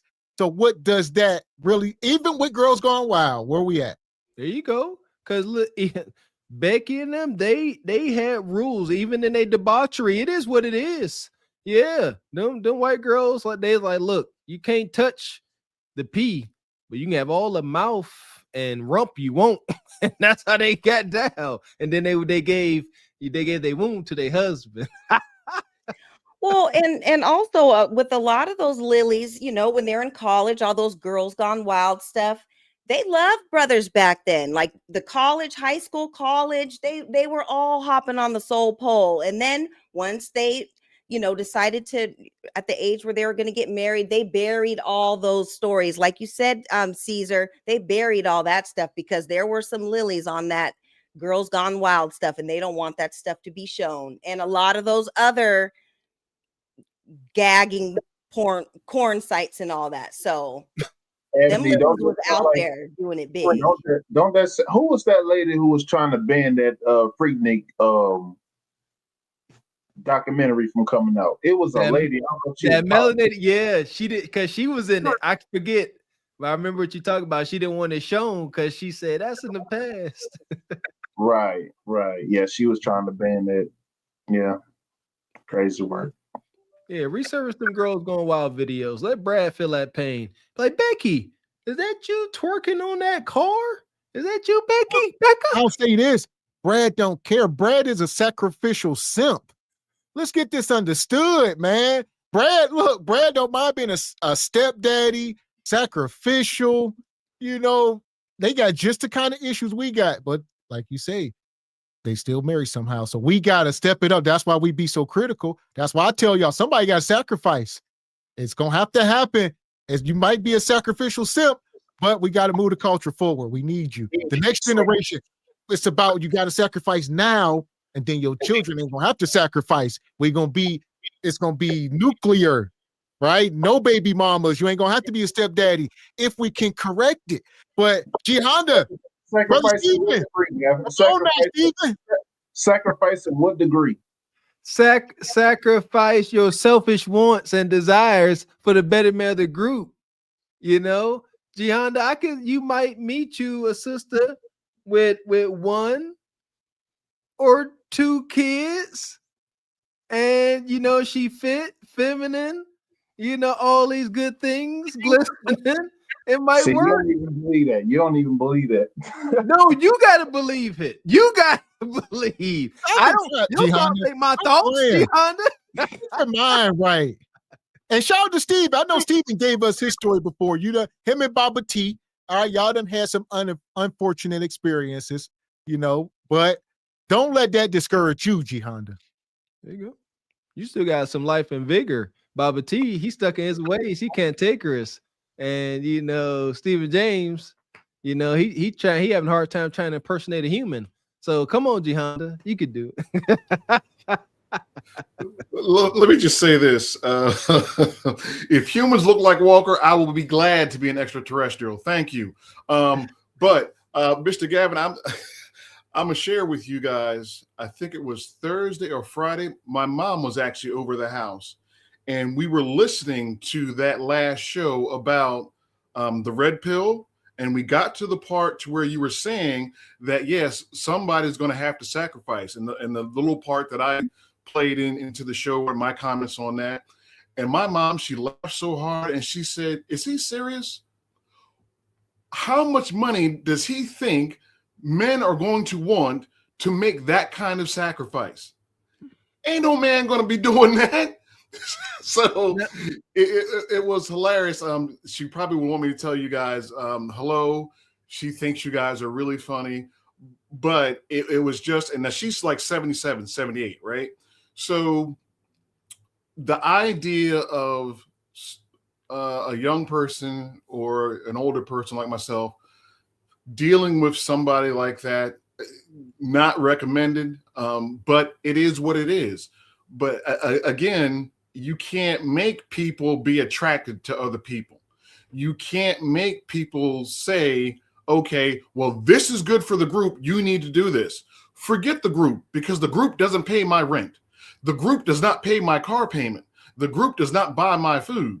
So, you know what I mean? And so everybody moves a certain way or whatever. But yeah, you know, G Honda could have that's it. Listen, 10 million women. Take them all. Listen, I love the confessions. That's why I know. Like you said, we know what it takes, but we know what we ain't gonna do, and it's unfortunate. But if we get back biblical, 7 women to 1 man, man, Mr. Walker told y'all, we're gonna have compounds and we're gonna be able to take in a bunch, you know what I mean, figure some things out. Listen, but you don't live in a biblical society, so it's not going to work. People don't follow biblical rules, so it's not going to work. That's true. Here's my lived experience. When I worked for a moving company, every situation I observed where a well-to-do, financially stable man was willing to be a stepdad, I'm telling you, the woman was fit, feminine, and the child was over the age of like 7. I've seen it. I've moved flight attendant Becky to her man in South Carolina. I've done it. And she told us, she's like, yeah, I met this guy. He was in first class. He liked me. A month later, I'm moving down to live with him. And I never forget, like, I'm helping her move in, and she had on like these like tight fitting, like a little jumper suit on. And he came home. He wasn't there. Me and my partner, we moving stuff in the house. And she, you know, she being hospitable, and she's a bit flirtatious. And her man came home, and I never forget. He was like, "Go change your damn clothes." He's like, "Go change." So my point is, though, they out here. There's men that will take on these sisters, but what I observed is typically they got one kid, and they can make it work. But once you get into 2 and 3, G Honda, is you man enough? Are you man? That's what you need to ask yourself, G Honda. Are you man enough to take on a woman with 2 or 3 kids? Are you man enough? This guy. See, Stephen James, this is how we know he didn't play football. This is how we know. Horrible leadership. I won't get in between the two of y'all on that, but I will say somebody in the chat said Gihanna is going to have Kendra G tied up in the basement. That's a good start. I mean, hey. Why Kendra G? Once again, we talk about the gun line. You see that? You know what I'm saying? That's why we stay out the chat. That's why the chat is the chat and the show is the show. Because them ninjas ain't show worthy. That's why. They can say whatever they want. They exempt. But nonetheless, what you got, Ebony? I was going to say, G Honda, I don't know why they always give you such a hard time, but you are a good looking guy, and you are going to find somebody. I can foresee Walker's a shamer. That's all he does. He's a shamer. He's a professional shamer. That's I shame out of love. I was shamed. It was shame that built me, G Honda. I'm only passing down the love I received. Huh? What shame built you into what? What did the shame build you into? The failure you see before you today, G Honda. I'm messing with you, man. You know, you're a credit to this space, man. You know. Yeah. Yeah. That's the only kind of love I know is shame. That's what my coaches instilled in me. Do better. You suck. It builds you up. You don't want to suck, so you do better. No, we definitely need to make shame great again, though. I mean, to an entirety across the board, we do. There we go. There we go. I'll get Baba T in. What you got, Baba T? And y'all crazy. What did he say, G Honda? What they say you got to do? You got to believe in something. Why not believe in me?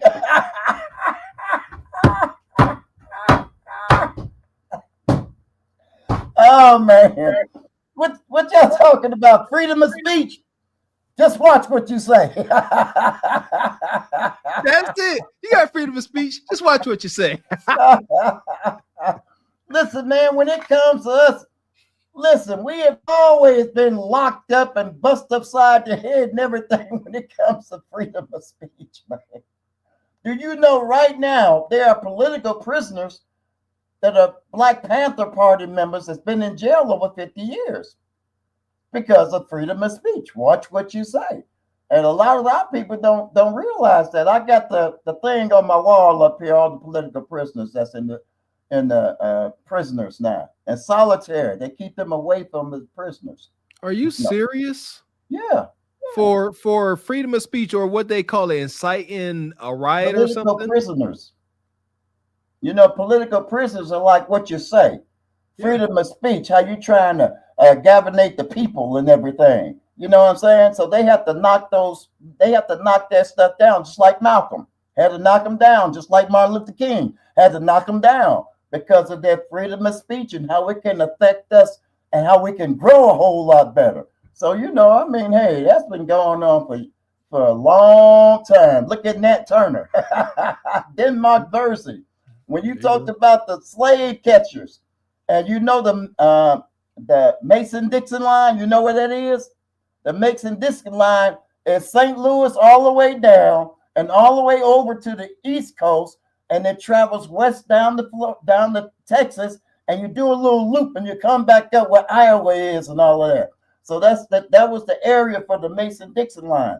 And if you got above the Mason-Dixon line, if you got west or you got north, their job was to go back and get you and bring you back to the slaves, you know, or to the prisoner of war camp, my brother. I like that, Mr. Walker. You feel that, I like that. Yes, sir. That's the analogy I will use because that's exactly what it is. I got that from my barber, Brother Brooks. I can't take credit. Shout out to Antoine Brooks. Yeah, that's the first time I've heard that, and I really like it. But you know what I like to say, man, to you brothers in the panel? I really like this show because, number one, you know my history. Man, I've been beaten down with the gynocracy, man. Shot all up, pimped out, and doped out, and all that good stuff, man. Because, you know, I go back 100+ years dealing with this mess. And you all have brought a lot of knowledge to me. Because, I mean, man, hey, it took me about 10 years detoxing from this shit, man. So I'm about detox now. Amen, OG. Amen. You got the detox from this stuff, man. I'm telling you. When you look at all my friends, 9 friends, they got fathers, and I'm the 10th one that don't have one. You know, I mean, hey, man. So, I mean, so I'm grateful because you opened my eyes to this new dating, which I never seen. Man, this is so crazy. You know, I was married and I got divorced, man. I divorced her. So, you know, you got to go. I pay whatever it is. I don't care about nothing. I'm gone. You can take the dog, the cat, I don't care. I'm gone. I'm going to be all right. So, listen, I thank you in the 20%. You in that top 20% of men, right? Who look over at their wife and be like, I don't give a fuck what you think, bitch. Your thoughts ain't my thoughts.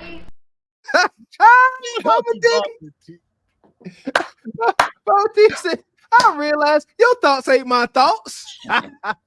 Man, so I thank you all. All right? Because you know I come from that simp mentality. I ain't seen none of my uncles scream at their wives. Same, Unc. Hey, Same. I'm the only problem one out the whole clan.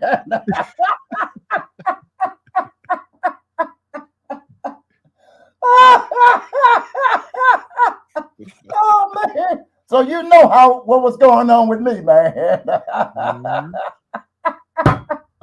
No male guidance around me. My brothers were punks, man. You gotta call it out. It's painful when you realize these things, man. Please. And I'm 68 years old. Can you imagine that shit? yes. Tell the truth. Shame the devil. Man, so thank you all. I really appreciate it. Thank you. Thank you for allowing me to be on your panels. I appreciate it.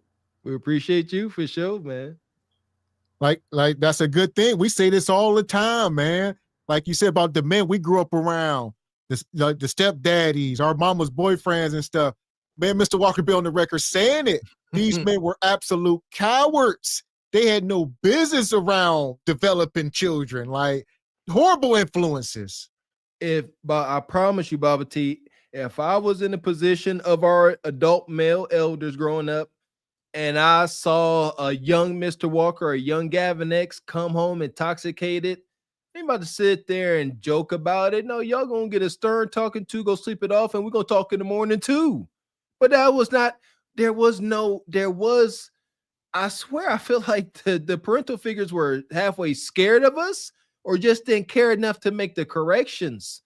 But like I look back and I'm like, there is no way I would have been a parental figure there and allowed the stuff that we did to go on. And that's so painful to realize, you know, there are a lot of positions that our parental figures were in, they weren't worth a damn. That's painful because we respect our elders. You see, so you got this respect admiration, but I also must acknowledge the truth. And you can't take me any further in life. I must go and find someone else to help me, guide me, because all you know is having bad credit score, making it till Friday and partying on the weekends, and you don't have no 5, 7, 10-year plan. And that's pathetic. But yeah, we experienced it too, Baba T. We all got a detox, brother. What you got, Yeah. Ebony? Oh, I was going to say back to what Baba T was saying about how we've always been censored, and especially people at a young age. It's all at all ages. Like Martin Luther King, when he first got started, he was 27, and Fred Hampton with the Black Panthers, he was 19 when he first started. And then we had writers like Tupac who died at 25. So, and I'm nowhere near any of those people, but I can recall in 4th grade me trying to band up the 10 Black kids that we had at our school. Maybe there was 20. And because I wanted to be taught Black history at school during Black History Month. So I told everybody we're about to boycott and we're going to stay after at recess, and we're not going to go back to class till they start teaching us about Black history. I probably didn't go about it the right way, but I kind of led everybody. And so we all got suspended and everything because we weren't listening. But I've always had this kind of fire about our people and stuff like that. And they try to censor you. But with all that, I was able to start like the Black After School program where we talked about a lot of that stuff. And when I did go back to class, they started teaching us about Black history. So it worked out in the end, but they try to censor you, especially if they know that you're a leader or, that you have influence or that you can, change the ideas of people. They try to silence you. So to what Baba T was saying, he's right. And it's been going on for a long time. Hey, man. Wait, I see you. Shout out to our Freedom Rant, Sister Ebony D. And I can see you raise a heck of school. So here we are. And here's the question. We have yet to ask it, but the question of tonight's show, we've been talking about canceling Lilly and all this stuff, but they have canceled Lilly. And we want to know, is it fair or unfair? That's the net of it. I mean, should she be kicked off of YouTube? I think, I already told y'all where I stood. I told y'all they probably would a month ago, and here we are. Okay. So let me put a little twist on it. So I truly believe it's important to know how people think. Shout out to freedom of speech. However, I don't think, I don't feel as if she should be getting paid for hate speech, divisive rhetoric, inaccurate data, just to be entertaining at the detriment to other folks. So yeah, you can I say let her stay on YouTube, and it's a hobby. Now people come watch you for the free. No type of monetization. That'd be my take. And there you go. I think that's kind of what she said. Right now, she's demonetized. So, on YouTube, and a lot of people hear YouTube and they just think this broad term, but it comes down to the advertisers. So it's not YouTube, it's the people YouTube who they are in bed with. So on one half of it, it's us, the creators, who they partner with, but then you got the advertisers. You got Pepsi Cola, right? You got, whoever, Reebok, Nike. Do Nike want to sponsor blackface? If I'm Pepsi, do I want my ad on a video with this white woman in blackface? Right. If I'm, Gucci or whoever, Hennessy, whoever the hell I am, trying to advertise my product on your platform, do I want my products being advertised on her videos? The question is no. An answer is no. So that's where this comes in. It's bigger than YouTube. It's the advertisers. There you go. It's follow the money. When it comes to United States, follow that money. If there was no money to be lost via sponsors, because of her actions, there would be no consequence. Know that. If there was no monetary gain or loss to be had, there would be no consequence. But since, like Mr. X said, no, I don't want my ads attached to her videos. That ain't a good look. Don't worry, Mr. Nike. She's gone. Done and done. And there you go. Because you can have a representative at one of these companies get wind of it. And they reaching out to YouTube and like, look, like, why are they will see like why are advertisements? I'm Chevy or Buick or whoever. Why did my advertisement pop up on a video of this woman in blackface and people sending us screenshots? Right. There you go. And people, those are the money they move the culture up here. It's not, and YouTube gonna do whatever they gotta do to keep making money. There it is. Yeah, and we can't forget our buying power. We spend a lot of money. We're the one that spend money on these companies, all these liquor brands and brand names like Nike and everything. We're the ones who are buying stuff. So they know that that's going to affect their pocket. They've already seen with all these boycotts with these other companies that have done janky stuff. I think that it is important for her to be demonetized and for something to happen, because this type of rhetoric, it cannot be on the internet, and we have to think about our children, and they have to learn why it's not okay, and the history behind it so that it doesn't get repeated. And like we were saying, she has a son, and is he going to try to go to school with blackface? And what's going to happen when those black children at that school see him in blackface? Because these kids, some of them are dressing up and they're going to school in blackface, and they think it's a joke. They need to know why. This is not okay. She could have came up and like I said, talked about the women with the bonnets and all her stereotypes. But when you put it in blackface and there's a racial connotation to it, that's just simply not okay, and it won't be tolerated. Amen. So there we go. So like you say, we up here tonight. This is round 2 with Lilly. And I think it's over for her. If they kicking her off, if like she said, she tried to appeal it, it didn't work. So now she know they must told her, look, it's over. Hit her with a little 10-day notice. Your channel will be erased within 10 days. It's all right, Lilly. You'll bounce back. Ain't nobody worried about you. Your ancestors have set it up quite nice for you. It is what it is. It is what it is. Them salty white tears mean not to the majority of us. And there you go. So they go and look at your channel, and she had more than enough reasons to take her down. So they gonna go, they getting this. They said, let us go look, do a little white glove test. All right. So it can be something you said 3 months ago, or like Cynthia G, right? They said something she said a year before. Oh, this old video when you was talking about deleting boys. Yeah. Get up out of here. So it don't have to be something you did today. They can be real retroactive and go find something, whatever. And this is why, G Honda, we stay away from the gun line, huh? We ain't got no fences here in YouTube land.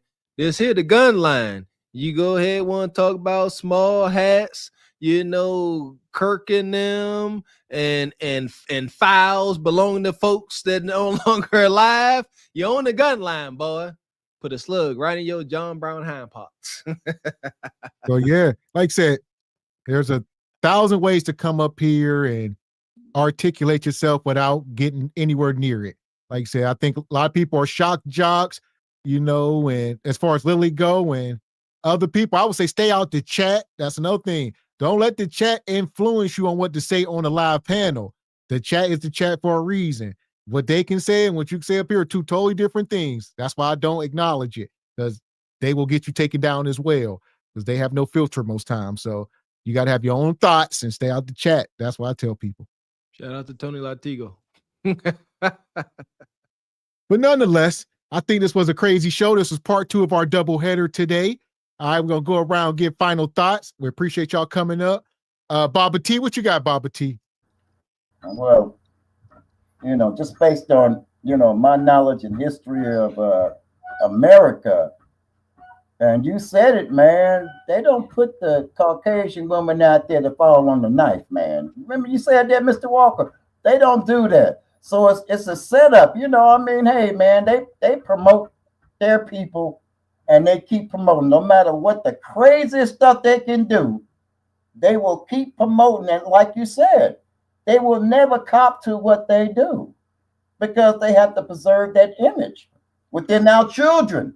They see all this stuff coming from one side. They say, oh, Lord, something wrong with our people. You know, white folks are the best folks. You know, white ice is a cold ice.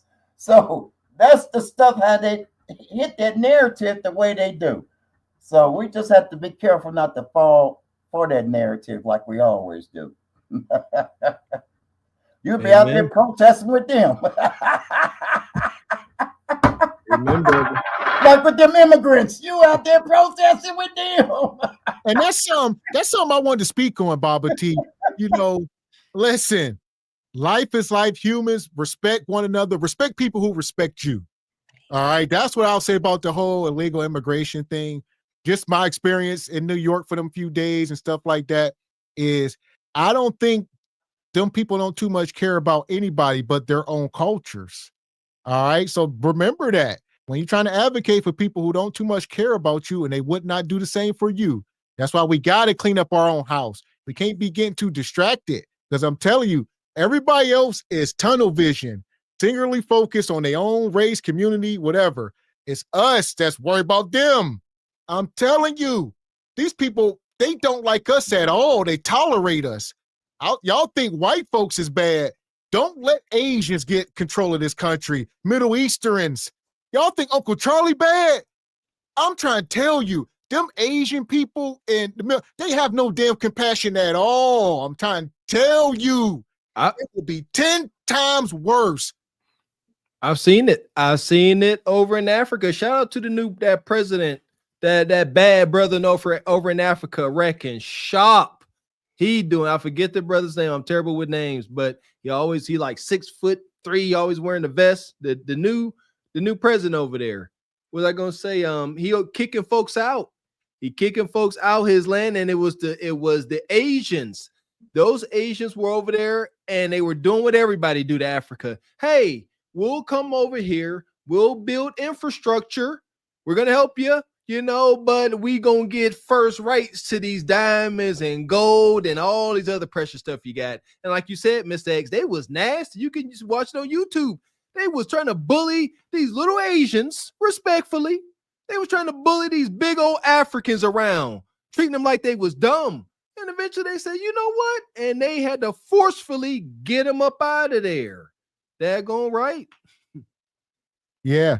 Yeah. Them people are very, belittling, like you say. And I'm trying to tell you, man, they don't. Yeah. What you got, Ebony? I'll let you go. Yeah. I was just gonna say that, I'm all like, I love white people and everything. And I want everybody to have freedom of speech. And I want to even know what the suspected white supremacists have to say too. I want to know who they are because I want to know their beliefs so we know what we're up against, because the stuff didn't stop once slavery and once we were free. We have to remember these are the people that laid down and slept and had kids with us, whether it was, against our will or not. They had babies with us, and had generations of kids, and that were their own bloodline, but still treated them like they were nothing. So we have to remember the mindset, and not all white people are white supremacists and everything. But I would like to know who they are, so that we know that there are still people like that around. And I just want our people just to be the best representatives of themselves on the internet and in public, give the world their best self, and always try to counteract the things that she's saying. We all know that what she's saying is a lie. We all know that we're smart, we're educated. There are certain people, in all races that, we get up here and we talk about and stuff, but overall our culture's strong.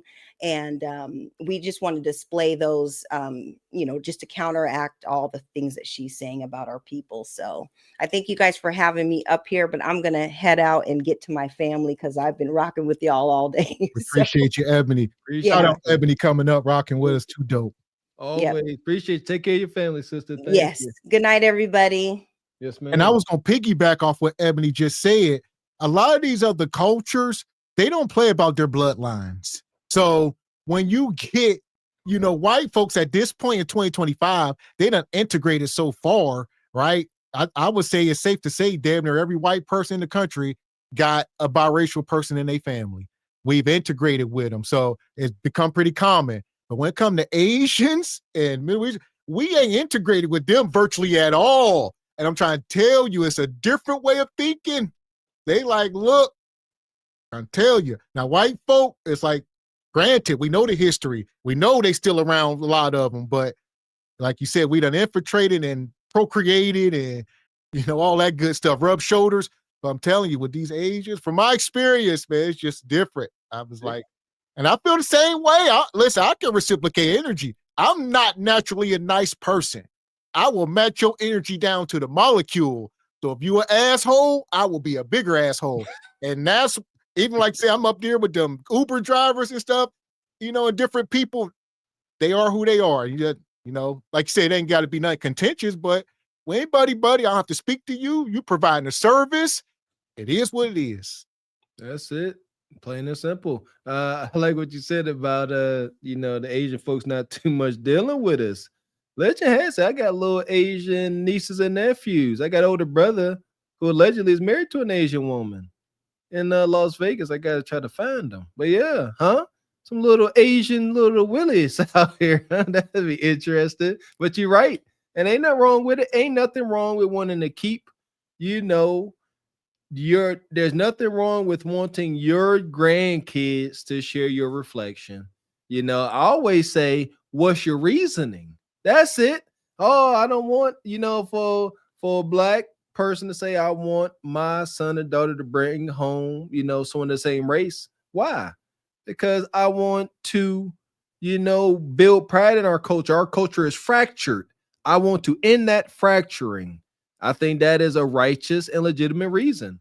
But for a white person, I would say, why? Why do you not want your son and daughter to bring home a melanated person? What's your why? That's all. Just ask them what their why is to see where their mind is. So what you got, Brother Stephen?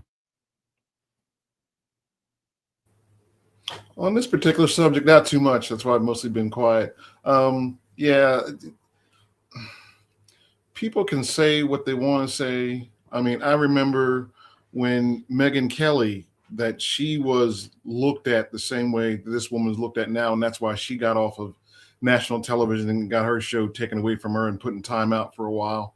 But I would be curious to know that how many people who look like her complained about the statements that she made.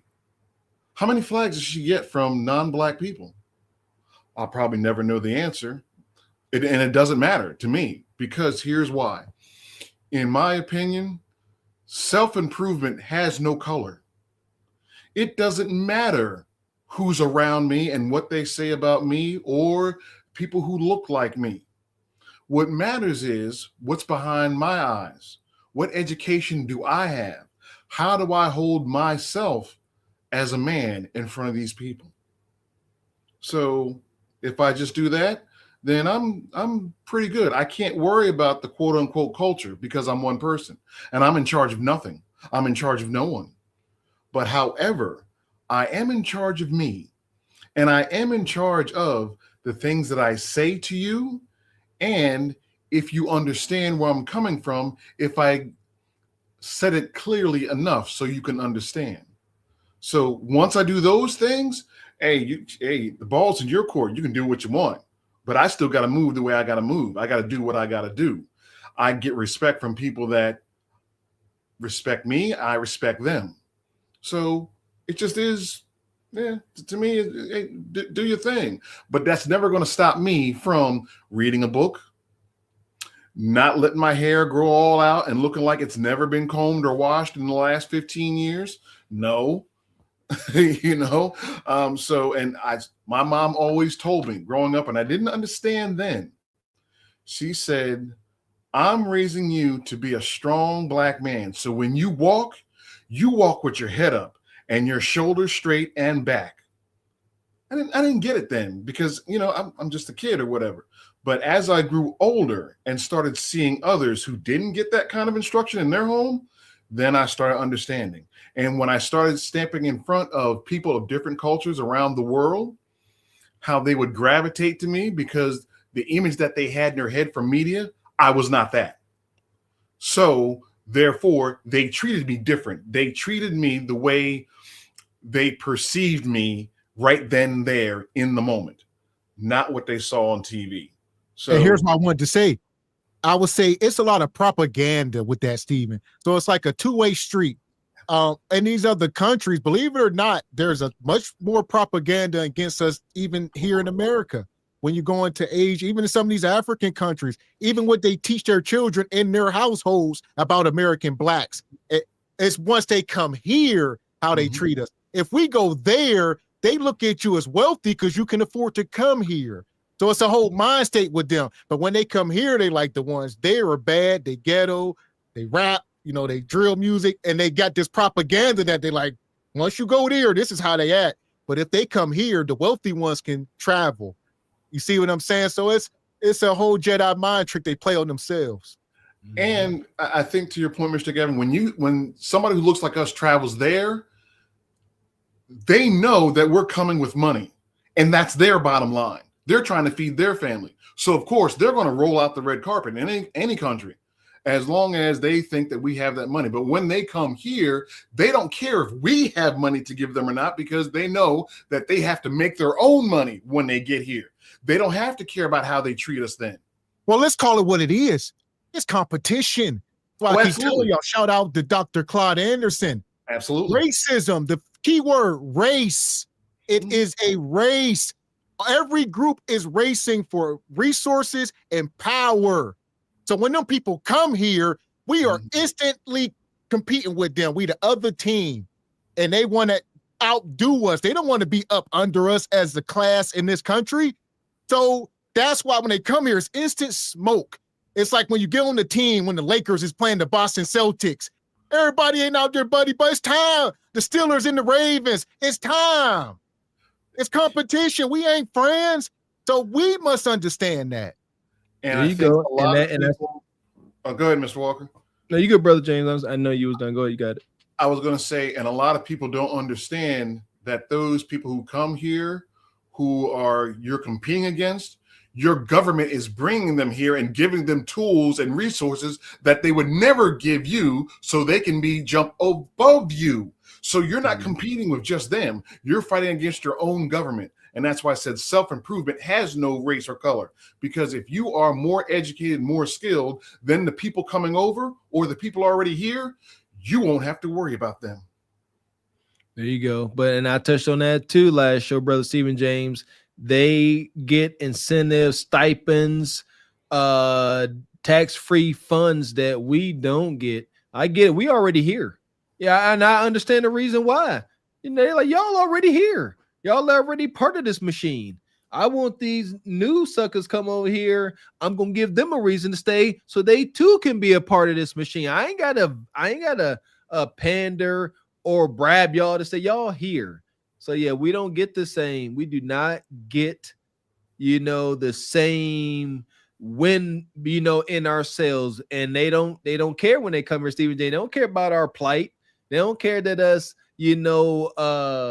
Native African Americans over here get mistreated, the injustices, like Gavin X said. It's a competition. Oh, you wounded? Better for me. I'm gonna beat you now. Yeah, they don't care nothing about racism and prejudice.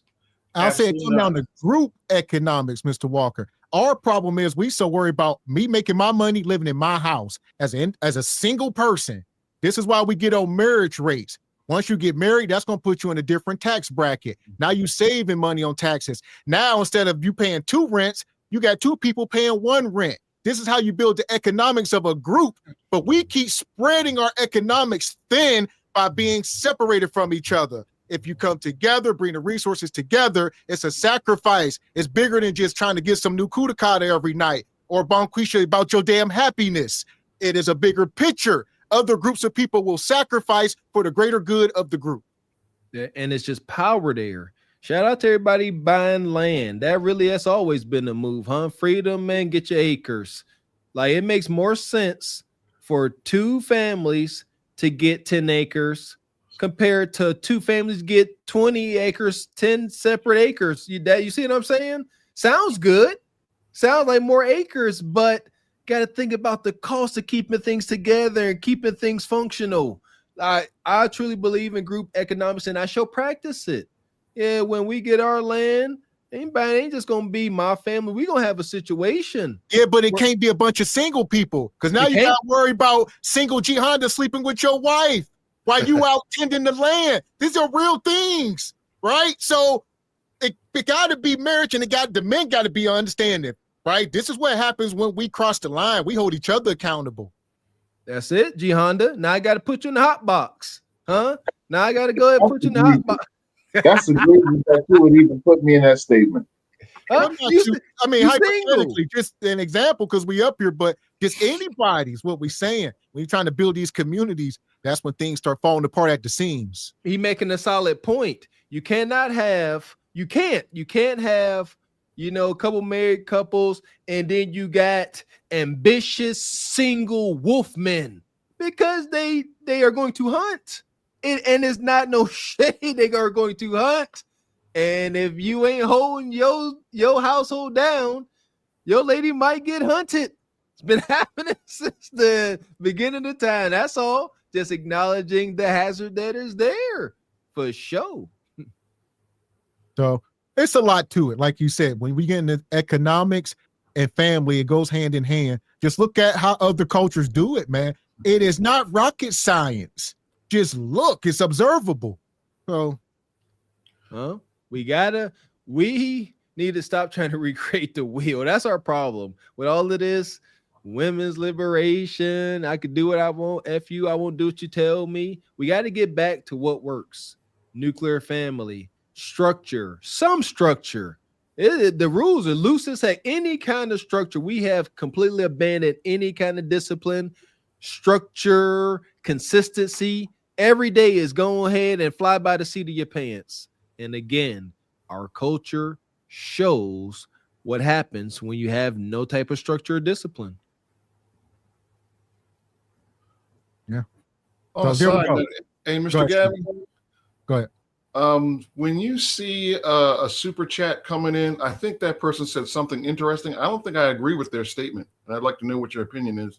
Okay. All right. Let's get these super chats here. Appreciate you, Uncle Julius. Says, let her stay up because she attracts like minds. That way we can identify all those that are hiding in the shadows. That I do agree with that. Let them talk, but they shouldn't get paid to talk. I don't agree with them getting paid. There you go. Appreciate you, Indigenous Style. How you doing, brother? Says, if you so-called blacks were descendants of Africans, we would get the same handouts and resources that Africans get when they come here today, but we ain't. We indigenous style. Oh, there we go. That's the one I was talking about. The reason why I disagree with that statement is because, one, this country understands and the world understands, in order to have rich people, you must have what? Poor? Yes, you must have poor people. That's why they don't care about you. Who is the designated poor class in this country and has always been that? Us. There you go. That doesn't happen by accident. So the person saying that, I don't think they have a decent level of Black history in this company and how this country was built off of blood, sweat, and tears of Black people. And not just this country, but the European countries as well, because those slave ships, they were insured. Mm-hmm. Look at the insurance companies that started way back then and how that all that old money got handed down and handed down Chase and handed Bank. down. Chase Well, here's Bank. the question. What percentage of people do you think, you see what I'm saying? If there were 2 million slaves in the country, what percentage of that 2 million do you think came over here on the boat? You see what I'm saying? Where we at with that? Let's do raw numbers, because that's where we at. It's very little. Yeah, hypothetical numbers, right? We could just use 2 million as just a number, whether it's true or not. But what percentage, if we said we came over, right? And then we got to start talking about the first generation, because they started breeding them and all of that, right? So right. So I'll say, if you're saying, if I understand you correctly, let's say 2 million survived the boat trip, all right? Because there's many who did not. Well, no, I'm saying there's 2 million here. Oh, so he said we are indigenous. So we are saying some people were already here. So you said all the people came over on the boat. Correct. Okay. Correct. I don't really know about Black people already being here. I haven't done research on that, so I really can't say yes or no to that. But what I can say, the ones that were brought here and changed, the ones who are like me, who their grandmothers and grandfathers are buried here. Yeah, there's a reason for that, because the bodies made money, whether live Black bodies made money.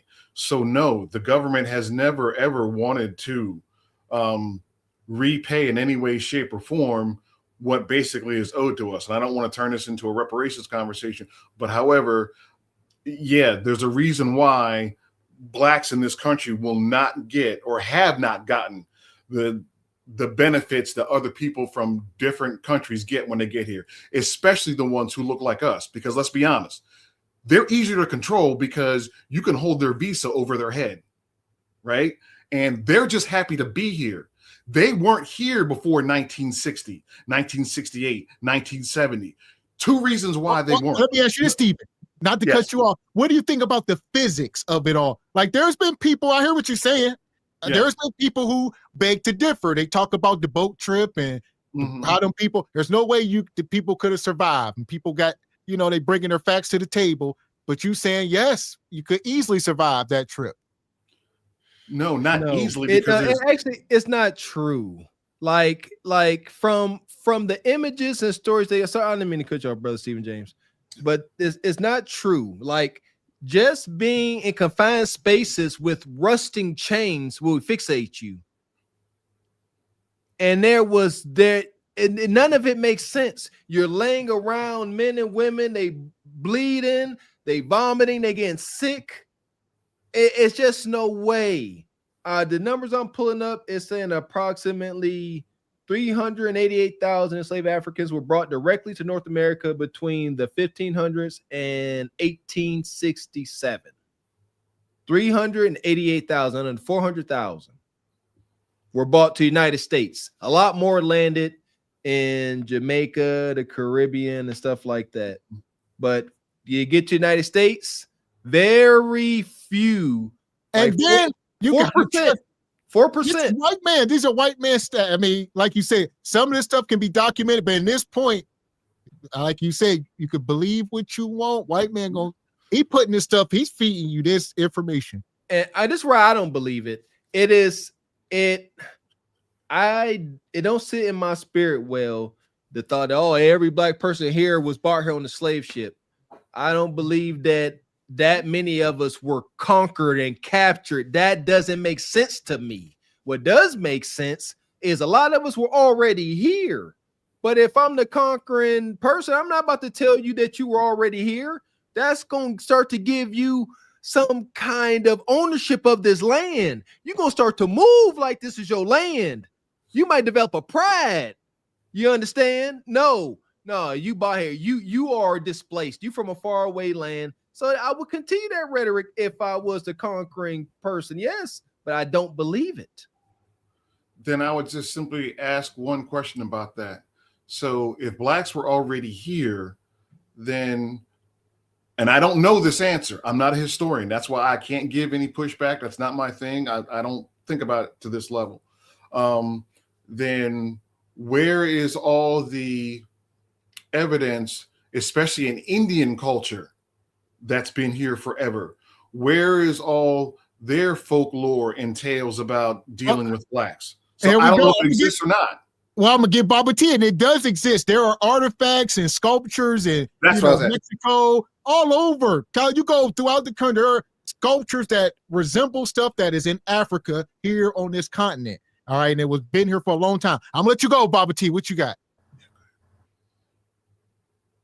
They've uncovered artifacts, statues, moving from the East Coast all the way to the West Coast.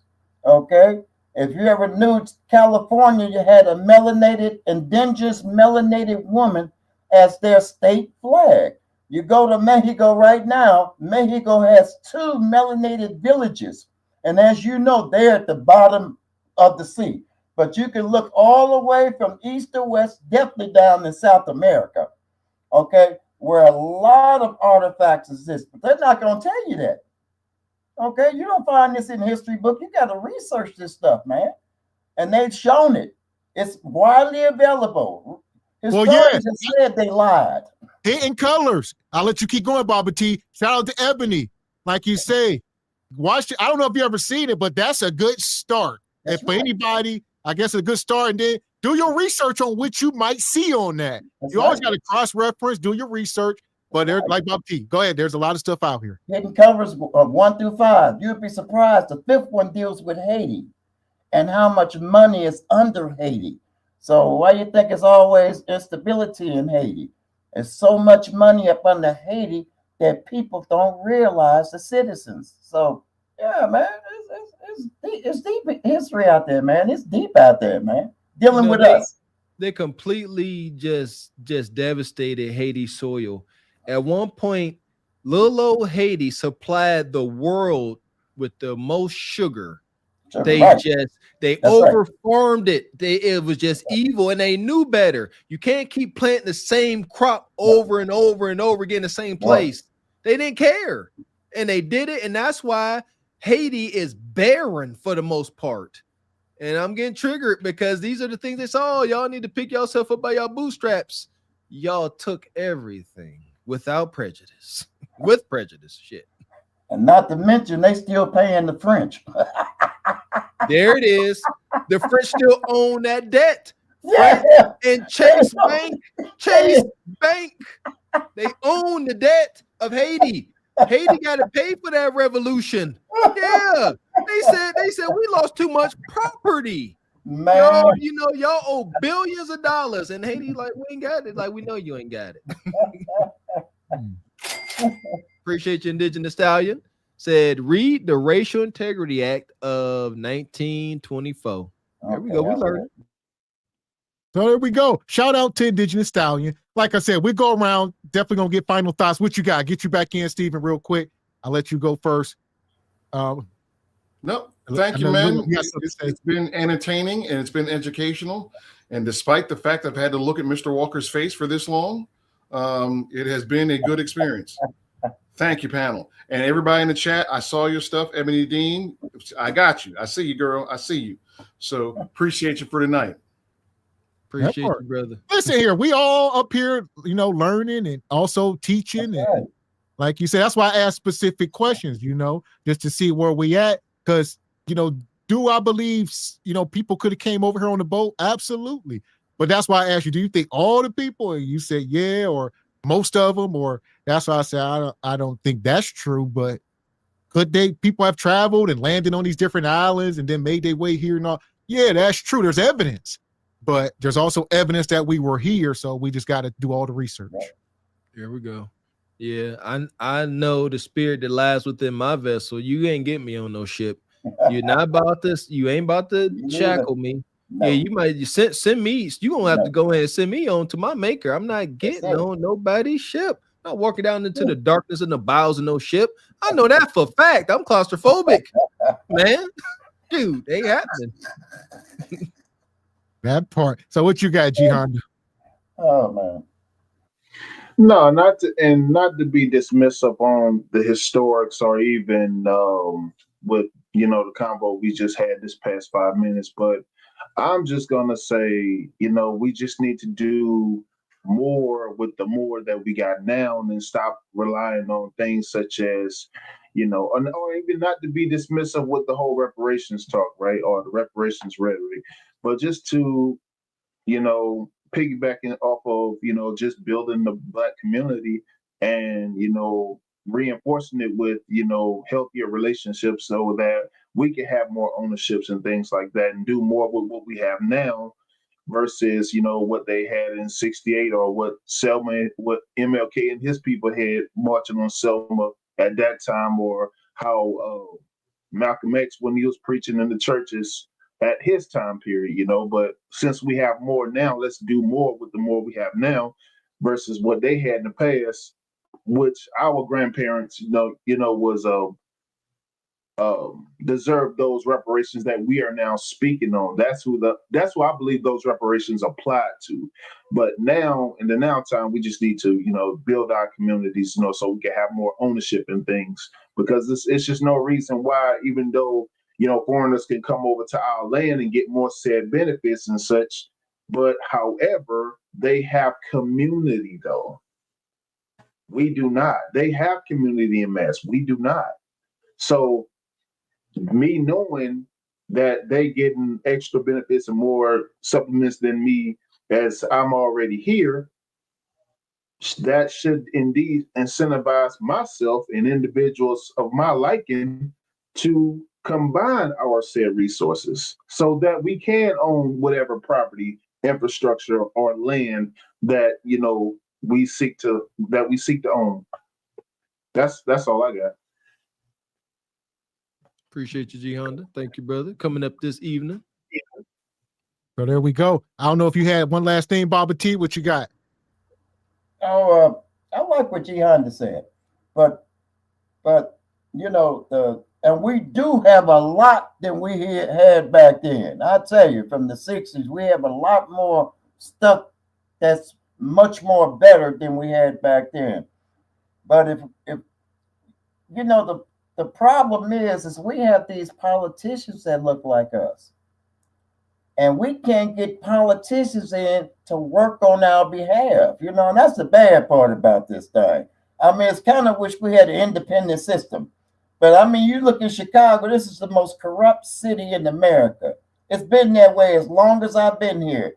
And now most of the politicians getting popped off as the ones that look like us. We got to know we can't play the game. White folks play the game. We got to play the game straight up and up the middle. It don't matter what you come for me with. I'm going to stand on my cue. Well, put it out there if I did it. I got some receipts to back it up. Okay? Put it out there. If I got 21 Article 15, well, yeah, I did. 2 court martials, yeah, I did. But I got an honorable discharge. Put it on out there. Okay? You know what I'm saying? So right. That is really our problem, man. We so caught up with this Democrat and Republican stuff that if you notice, none of our issues has been addressed. It's my lifetime, nor your lifetime. Where your ages are. So I mean, I'm 68. I have yet to see any of these issues that's still talking about the school, housing, and crime. Okay, the same 3 things I was hearing in the 60s, man. The same thing. They won't give us no good school. It's up to us to have the good schooling. It's up to us to knock the crime down. We can't be concerned about them, man. That's my hidden. You all know I talk to the young brothers here. I love these young brothers. I talk to them and they love me too. I talk to them, OG. Appreciate you. Appreciate all that you do. That part. So look, we appreciate y'all fellas coming up here, kicking it with us tonight. All right, it was a blast. Yes. Oh, Mr. Walker. Mr. Walker. Yes, sir. I got another one for you. The Harlem Hellfighters. Yeah. That go right. I got the other one for you here. The Harlem Hellfighters. I like that. Glory to our old World War I brothers had a ticket day parade in New York City. The most decorated unit in World War I. Mm-hmm. Brothers, baby. Bad. They was out there. I'll shout out to the one movie, like what was it, Red Tails, right? Red Tails. Yeah. That's World War II. Shout out to them brothers, man. Nobody do it like us. Even when we was discarded, hated, strung up like strange fruit, we still were the first ones trying to fight for a land that didn't fight for us. There's got to be a blessing in that sacrifice. I could not understand what that would feel like to go fight World War I, get hurt, maimed, delete folks for a country that didn't come back and be considered less than human. After I'm one of the reasons why you sleep peacefully at night. Ain't no way in Hades. Stringing you up by a rope. Yeah, glory, respect, and honor to our melanated military in your uniforms. They stringing you up. Mm-hmm. Oh, just add one more thing. And just to add one more thing, man, just growing up in the South, like Louisiana, Texas, Mississippi, like some of the most racist states on the nation. And like, you got individuals that, white folks that had the Confederate flag tatted on them and such, But being I come from a military family, like my granddad, like have you ever seen that movie Crimson Tide with Denzel and Gene Hackman? My granddad, he served on the USS Alabama on the Okinawa Channel. And just coming from a military family, like that's something like, we was proud about. But however, you wasn't like, as far as my dad, my granddad, and my family, like you wasn't about to play with them. You was catching hot lead if if that was the case. But I mean, just the thing, there was, shout out to all the vets and all the, melanated and non-melanated, but to individuals that was done wrong, coming back over here, having fought and served and, messed over by the government and the VA, that was, and that's the thing that's still going on until this day. So, I mean, that's just a mess, a travesty. Yes, sir. That part. So listen, shout out to y'all brothers. I think y'all all came up here and cooked, dropped some gems today. Also, shout out to Ebony Dean for coming up here as well. And like I said earlier, make sure y'all go over and check out the show from earlier. We were up here cooking over on the Single by Choice channel, and that was crazy also. There we go. Yeah, shout out to today's doubleheader. Oh, you get it, Mr. X? I tell you what, I want me a shirt made. I want a shirt made with Baba T's face right here. A shirt with Baba T. And ain't I told you, you see my cash app? See it now. This thing don't be loading up sometimes. Baba T sent the 10 ball. He said, shout out to SBC for that good show earlier. Shout out to Baba T. We see you in the chat for the first time. At least we recognize you. I didn't know. Yeah. You didn't know. Yeah. I didn't know till you told us that was your name. Yeah, your screen name. Appreciate you, Baba T. And you say what? Captain, who is this? Ibrahim Torre. Who is it? Captain Ibrahim Torre, Burkina Faso. That's one of the brothers in Africa. That's kicking all the white folks out and everything. That's the one that's there now? No, yeah, but the dude you talking about, he's in Nigeria. That was with the Chinese. Okay. And down in South Africa. There we go. It was 2 incidents, and they was beating the Chinese up. Like you said, that's another gun line topic. I see what's going on down there. I see the thing with Nicki Minaj and T Money. So it's a lot. Maybe we'll look into it, but it's a lot going on in South Africa, and it's touchy. Yeah, you got when you got white folks getting deleted, it's touchy. True. Okay, Nicki. Yeah, they trying to take the land back, but nonetheless, we ain't talking about it tonight. Appreciate you, Baba T. The gun line is that part. Mr. Gavin, can I give Mr. Walker one more thing? What you got, brother? I'm leaving. Nope. Bye. I'm leaving. Bye. Good night, brothers. I'm out of here. All right, brothers. And also, let me make sure.